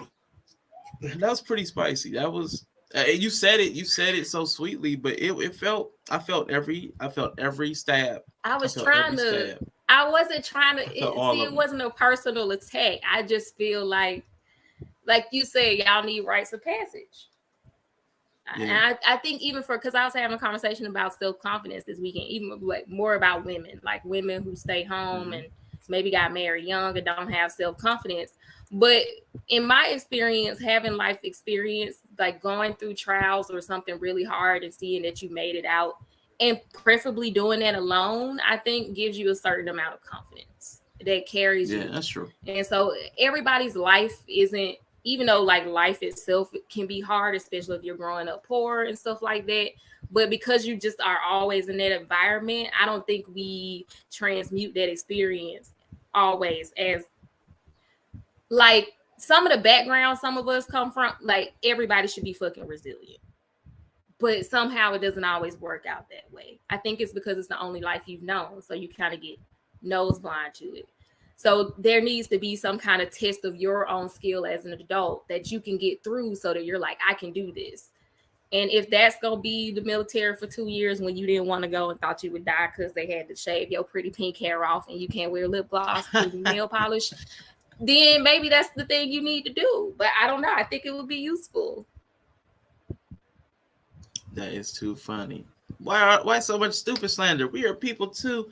Right, then nigga. I'm gonna take this free IQ test that Tristan put up. We haven't said stupid once. These numbers, y'all been using numbers. Y'all been. I'm 143. No, the military said 83. The military said you got to be 83 or higher. That was all we were saying. 125. Y'all got all these hundreds. I'm probably keeping it 100. Matter of fact, I'm probably everybody keeping it literally should be 100 and up. And now I'm gonna add this to I'm gonna have this book of dating for when my daughters get older. I'm gonna have every boyfriend take an IQ test and listen. If he ain't over 100, you don't have our blessing. You might have to set it at 110. Yeah, you might want to start at 110. I just can't imagine my daughter dating somebody that was 100 or below. She's very intelligent, and I just feel like they wouldn't be interested in her. And I think that's what people talk about when they say that they're not interesting. Like you talk to somebody, you be like, this person. It's not that. It's when somebody say somebody can't hold a conversation and interesting. Like I've always understood it as coded language for like for whatever reason their intellectual quotient is very much so lower than mine, and we can't talk on the same level. I've always understood it to mean that. I don't know. I would only disagree because I found that sometimes it's the emotional quotient that causes the conversation to break down because they're too afraid to be vulnerable and say something that might embarrass them. But those are typically the most interesting things to share. And it's not because they're stupid. It's because they're just sometimes they're afraid of that social shame. You know how I'm not trying to work a room? Like people who can't really work a room. Like we're not socially awkward people. I'm not talking about if you're socially awkward, that's fine. No. But I'm just talking about people who can't like, I don't know, you just talk to somebody, you be like, what you like to do? None. What you do? Nah, it's listen, like I know a room worker whose IQ is probably below 83. They are a room worker, but she's so high on emotional. Her EQ so high that she can gauge people really quickly and almost intuitively. So I don't think that. But is she dumb? She dumb is what you're saying? Yes. She dumber than a box of rocks? Yeah, it's bad. It's bad. Like I remember saying one sentence and watching her eyes glaze over one time while I was talking. Like I saw her check out like mid sentence, and I was like, wow. So I mean, like when you're having a one-to-one, I was spending energy to bring that language down. Right. So when you're having a one-to-one conversation with her, you feel like it's tough. But that's for me. But she can work a room. Like she can go into a room. But that's what my original statement was that. Like when you're talking to somebody, you're like, I can't hold a conversation with them. Like you're talking to them and they just can't keep up, or it's going over their head, or their eyes are like, to me, when people say something like that, like I went on a date with this person and I couldn't hold a conversation with them, I feel like that's one of those moments where you might be dealing with somebody has a lower IQ than the other person. I see what you're saying, but I'm saying, but she can have long conversations with a lot of other people, and I don't mean they're not all low it's IQ. Like short, like little short conversations. Yeah, long. But I mean, but like it's just, I think it's because we're related. I don't know what it is, but I promise you, it's not just IQ because I've seen her schmooze and work a room and all kinds of stuff. So I know there's something. It's more than just the IQ, but again, yeah, I know people with 160 IQ that can't have a convo. I agree. I mean, I'm not talking about not being socially awkward. I'm just talking about, I don't know, it's something that maybe not. Yeah, there's more to it. I've talked to people and I'd be like, they're dumb. Like I just talk to you. I'm like, he's dumb. That too. I think both are an impediment. I think a low IQ and a low EQ are both impediments probably to conversation. Of course, yeah. If it's like so low as far as the EQ, if there's an EQ is very low, just like an 83 IQ, like we struggling. Mm-hmm. So I'm sure if their EQ is a certain low, and yeah, you struggling. So, but I'm just saying, like a very first time meeting you, not really heavy on anything, and we're just trying to have a regular surface conversation, and we're struggling. Mm-hmm. Yeah. Now this is where, and see, I struggle with, because see, Leah said, I thought this was going to be an easy topic. Leah, for me, it's easy. This is an easy topic because I didn't have to have anything prepared. We can just get up here and talk from our opinion and our experience and just have a general conversation. For me, that's super easy. Like that's easy. What's hard for me? What's hard for me is doing all that small talk. Like that small talk is hard for me. Small talk is not pleasant for me. I don't prefer small talk, but if I had to do it, difficult. I could. It's hard for me. Nah, it's hard. That's my only hot take is that the men are weak and they need to go to the military. I mean, that's cool. That's not the worst. I would also say that the women lack empathy and gratitude, and they need to go to the military as well. Like y'all need to serve as well. We just need to start going back to charm school. I want to go drink tea and learn to sit up straight. Nah, y'all need to appreciate what it takes to drive the bus. I think that's what y'all need. Y'all need to learn what the bus fumes smell like all day. Nah, you good. I know what the bus fumes smell like. We know what they smell like. Nah, but see, y'all walked away from them like with an air of attitude, like I'm too good for bus fumes. What y'all need to know, y'all need to suck on bus fumes for 2 years. For 2 years, suck on bus driving. Fumes. Suck on bus fumes 2 years, opening that door and shutting it and having that opening, that a person with emotional problems that gets on and doesn't want to pay their fare and they go through the bus yelling their Jesus. Y'all need that for 2 years so that y'all appreciate what these hard working bus drivers, toll takers, ferrymen, all of these. Anybody who works an unskilled labor job has worked and knows the struggles of unskilled labor. But I don't think that's gonna help. Because if that was going to be helpful, these women who themselves are unskilled laborers wouldn't be coming on talking shit about people with their same level of work. So I don't think that's going to build empathy. I don't know. It should, but if it was going to build empathy, y'all would already have it. Because most of the women talking about it ain't even making hardly nothing themselves.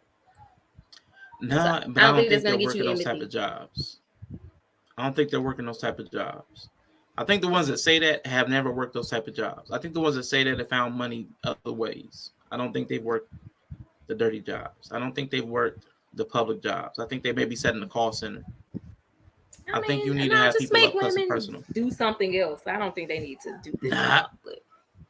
Do the jobs. You need to learn how to follow. You need to learn how to follow before you can lead. You need to know how every aspect of the undercover boss. Women need an undercover boss moment. You need to work the fry basket because y'all like to run things. Y'all like to have some. I don't know for fry basket. Stuff. I don't know. I think you just want women to work job, but I feel like women work those jobs. I don't know. I don't know where we getting this from because I don't know on MARTA. I be feeling like it be female MARTA drivers too. Yeah, and they're also not too good for bus drivers. They date the bus drivers. I'm talking about the people who don't. I'm talking exposure therapy, Bri. I'm talking about exposure therapy. The people who don't need to get a taste of that life. That's all I'm saying. Everybody needs to get an appreciation. Like the compulsory service. Everybody needs to get an appreciation for what it takes to maintain the society. Take your girlfriend to work day. We all need take her to work with you. We all need to have to take the hair and makeup off. We all need to have to take the hair, the makeup, the nice clothes. We all need to get back to basics to understand what it takes to uphold this society. Make the women go work in daycares or something. Nah, that's too easy. You can still have your lashes in there. That's not easy, but I think that some of these women, when they do have kids or they have to stay home, don't have any model of what it actually takes to be home with little fucking minions all day. That's true too. You would have no way teenagers.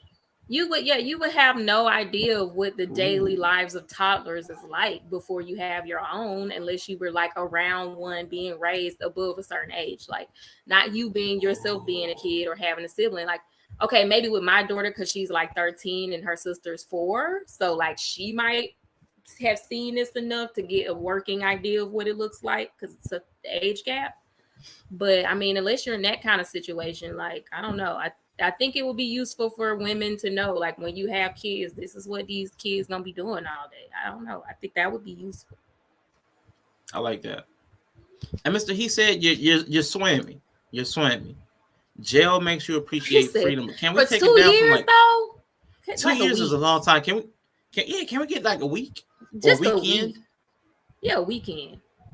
Or it could have to be like a simulation with like not actual criminals. Yeah, like not with the actual criminals, but like, but they'll be in that environment. They'll be in cells overnight with them bathrooms and with the roaches, and they'll have whatever the prison food is. It'll be the exact same, but everybody will be coming through the compulsory they could even pipeline. do the labor. They could do the labor like the prisons, so that'll incentivize people to use them for slave labor. Right? Make some license plates. Yeah, and that might actually motivate citizens to like, we should not be treating prisoners like this. They're not slaves. Like that would actually probably make people more empathetic. You got to make your own license plate. When you turn 18, you got to go to jail, make your own license plate to get your first car. Wow. Spend a week in jail to make your own license plate. Take care. And then you can get out. Maybe, man. Prison food basically public My school. summer in prison. That'd be cute. My summer in prison. But 2 years, boy, that seems like 2 years is a throwaway to be in jail and you ain't did that. Golly. But you're right though. It might need to be longer than a weekend. Just so like a week. You never want to like be there. I say a month. I think a month. Oh, month? 30 days. Like a sleepaway 30 days. camp? 30 days. Y'all out of control. 30 days. Sleepaway camp in jail. Jail sleepaway camp. Let me build it. Let me 30 build days. It. Camp I'm prison. just saying like that. They'll never, if you're in that 30 days and you know you can't get out, you'll never want to do the things that'll get you into the real prison. If you choose not to go to college or get a skill that you can get a job from, you got to do 2 years in jail. How about that? Fake jail. And then you can get a skill while you there or something. Because they're not going to get the skill themselves. They're going to need a skill. And then you got to go to fake jail to get a skill. Operation Shawshank. You got to go to jail to get a skill. You know what I mean? It's jail. It's like jail, but it's not. It's a little nicer. Vocational school and jail.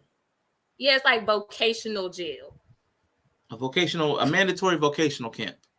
Yeah, vocational. That's camps. what we're gonna call there prison. You go.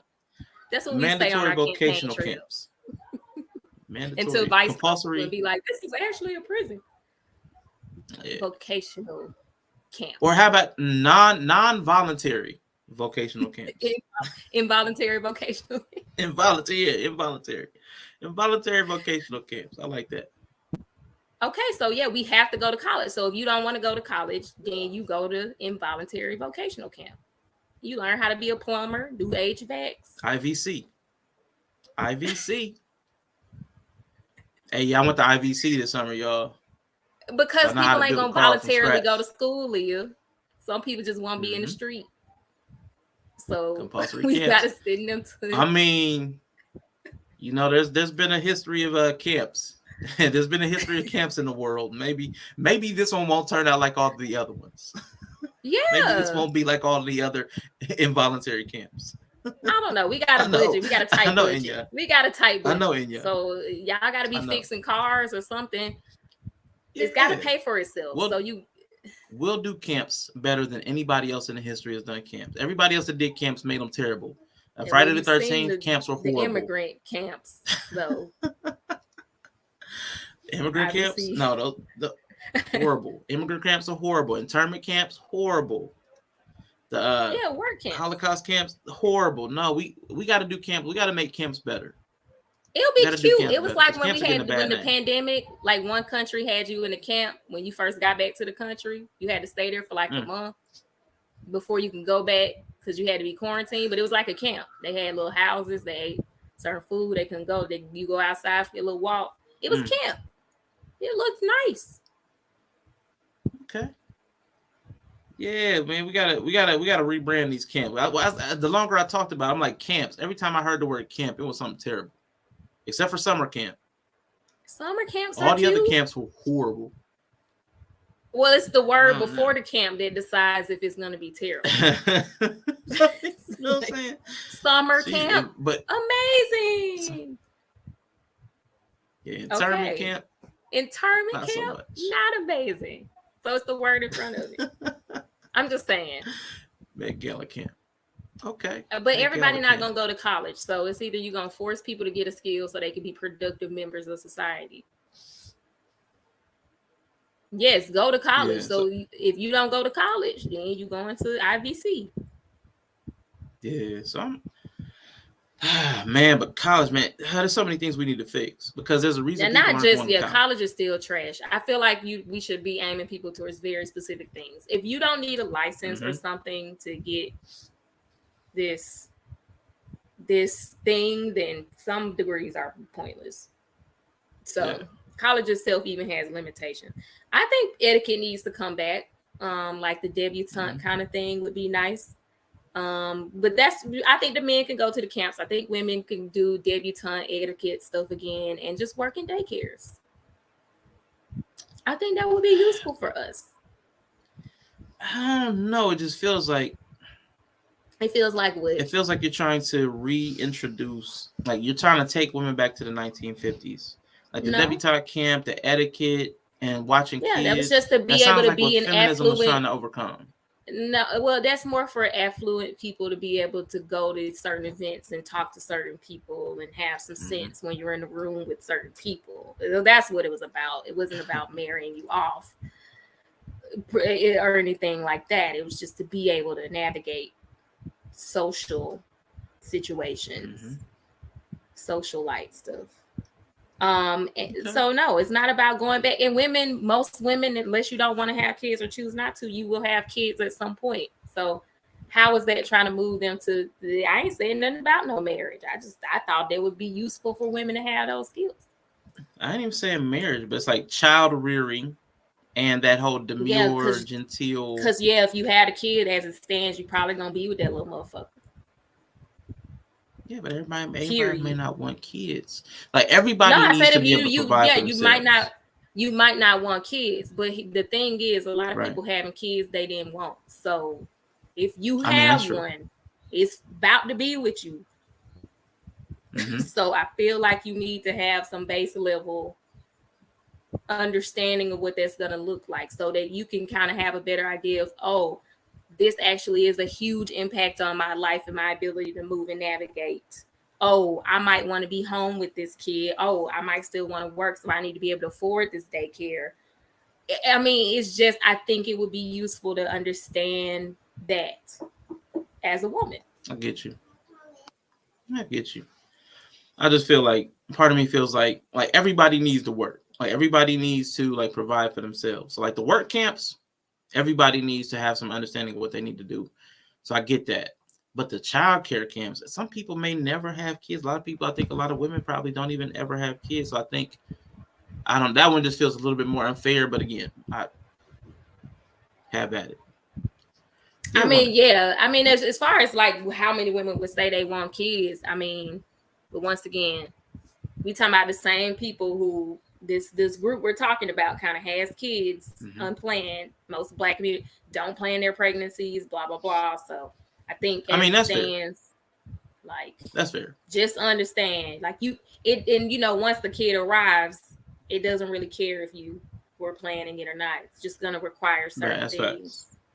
So I just feel like and it's still useful to society. If that woman never goes on to have kids, then she still contributed to, working with other kids. It has utility. Either way. So you're right. I'm convinced. I'm swayed. There you go. I grew up in a home daycare, and I think it was very valuable. It is. Home economics should come back for all genders. Yeah. My goodness. With nutrition. Home economics with nutrition should be involved because that senior year when you ain't doing nothing else. Because senior year, if you're doing college prep, you only have like math and like language where your ELA class left, and then you just fill it up with other stuff. I feel like that senior year it definitely should be like credit, like some kind of financial literacy class should be added into senior year. Nutrition should be added into there, and just stuff like that. That would be useful. Yeah, there should be an entire track, I think, in high school that's life preparedness. Right. Cooking. I would even say some kind of cleaning, because I know some people have accidentally mixed cleaning chemicals that have caused issues. Some people cook fabuloso. Good point. That's a good point. We do have a fabuloso boiler. Some people put bleach in their fabuloso. Do not put bleach in fabuloso. And don't mix, what is it, ammonia and bleach? Yeah, that's the one. Stop. Yeah, get some help. I got you, Bri. Because shout out to Yella. Stop it. Get some help. Do not boil your fabuloso with bleach, please. Please, for the love of God. Don't mix. Just stop it. Chemistry. That's chemistry, guys. Boiling. Yeah, but we need electronics. I think there should be some like basic, everything that most people have to deal with. I think there should be some basic stuff in school, right? That they may not get a chance to in at home. So there's a lot of things I think should be a little bit more compulsory. That other than the things that we do and force people into. Yeah, I think it should be. But that will make us functioning members of society, and I just don't think that we have room for that. That's what we want. Not in capitalism. Yeah. Well, it's going to turn into the community we have to want it to start to just do this stuff on their own. That's what it would take. Yeah. And nobody has time. I don't know. I don't think anybody has time or energy or resources to do that. My computer classes were basically useless, but I wish the curriculum was better. So I had a great computer class. It changed the whole trajectory of my life in high school. Had I not had those computer classes, straight up. I learned, I'm old. So when Windows 95 came out, we were learning Windows 95 in high school. So it was so beautiful that I learned it. So I was able to transition straight into like office work. So my earning capacity was slightly better than it would have been if I got out with no skills, where I would have went straight to fast food or retail. That's true. What are they teaching kids now? Coding? Aren't they teaching kids coding now? That might be helpful. That's over? But just basic. I said that might be helpful. But basic PC applications, like knowing how to use Word and Excel. Those can get you right now, even still, those can get you into so many places. I mean, Excel spreadsheets have so much utility still. I mean, shit, I need somebody to do me some Excel spreadsheets right now for my store inventory. So, I mean, that still has very much so use. But that being said, there is a site called OutSchool where people do classes and you could teach classes of your own and charge a little fee for kids online. I think that's cool. We need something like that for adults. And I guess that's like Coursera and Udemy and or Udemy, whatever. All of those are kind of the same idea. So I think there's stuff like it. I do want to see Black people engage in some of those things more. Instead of it always being like, somebody has to tell you to do it, or I need it for a job. If we just kind of got a little bit more curious and sought that stuff out, I think we realize that there's a lot of frameworks that exist that can help us do a lot of the stuff we're talking about. Agreed. I definitely agree with you. Yeah. But Bri, let's go ahead and get ready to wrap this up. I know we just kind of just talking loosely. I didn't go into any of my notes. But that was cool. Yeah, for sure. Did you have any final thoughts on your boo, your bae, Kai XO? I know we're gonna miss you, Kai XO. His album Rover, which is his third mini album, is out. So enjoy that. At least he left us with that. I was looking forward to seeing the video or more of that from that album. I'm enjoying it. So I've been working out to it. Shout out to Kai. Tae Young is back though, and he has Shun with Lisa. It's a bop, so listen to that. Beyonce is on tour now, so you guys, everything is okay. Beyonce is back. She's on tour. Other than Other than that, I think it's a great conversation. I'll be interested. I think it's not likely to happen. I think the United States is just structured in a way where a lot of these good ideas are just too much of a load on the way it is now. So I just don't see it happening. Mm-hmm. But it was cool to think about. It's a cool thought experiment. Yeah, that's what it is. Can't wait to see her. Oh, great. Thank you, Enya. Yeah, it was just a different type of conversation because I just really think that we need to do something. I know the government won't, but I think we need to start operating differently because, man, nobody's coming to save anybody, and we're just going to keep. Exactly. Because again, when I've been reading stuff for the last 100 years, I haven't been reading stuff for 100 years. I've been reading materials from over the last 100 years, and people have been watching this trend happen and speaking up on it before it happened. And I'm like, well, if we know where this is going, why would we keep doing it? So I think we need to start taking some initiative to start living our lives differently. I do know that the cognitive decline in the United States of America, even more pronounced in the Black community, probably does. I am infinite. I am forever.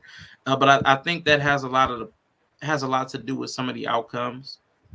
And I do plan on playing that video where Jordan Peterson talks about how that plays a part in the outcomes. And I'm still shocked, even though Bri helped me understand, they don't have a lived experience with it. I could understand how they couldn't understand how this stuff happens. But anyway, I will be back tonight, 8 p.m. Eastern, with Miss Oshun, otherwise known as Lola. She has her new channel, Game of Dragons, where she has different types of conversations. So she'll be over here. I was on her channel about a week or so ago. She'll be over here tonight, and we're pretty much going to talk about. There's a couple of videos I pulled. It's going to be have men basically gotten too soft, but it's really more about respect. Have men gotten so respectable, like so standoffish with women, that is becoming an issue. But then we're also going to talk more about her channel, her content. And I know she also does some other art that I like to just bring out and highlight, so people can go shop with her. I think she has a book, and then all that kind of good stuff. Just support, multiple streams of income. Absolutely. That is something that people do like to promote. So shout out to everybody who has those multiple streams. Hopefully they do more than a little sprinkle. And I will see y'all later tonight. US will come back down to normal. Humans will always be human. Bye, y'all. Dang. Sprinkle. Sprinkle, everybody. Sprinkle. So I need an outro. So what is this ism? Here's the answer to your problems. Dr. Utopia's sensational new discovery, ism.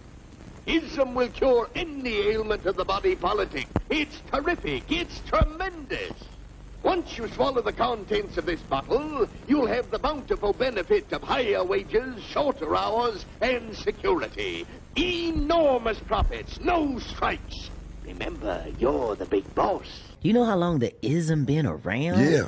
The ism probably been around longer than the Illuminati. But we have different rituals. It's always a ritual to a secret society that we live in. Ism is a secret society. It's a culture. It's a vernacular. When you expand your emotional vocabulary, you expand your awareness of yourself. When you expand your emotional vocabulary, you understand how you can navigate in this bitch. This fucking weird-ass world that is so hard on y'all. Like, let's acknowledge that the world is very difficult for y'all, but y'all are not making it any easier, bruh. You're not. You might not like my fucking delivery, but motherfuckers is starting to talk, shaking the tables. I don't give a fuck. Not a good day, okay? Now back to that one. Oh my God, she's so hot.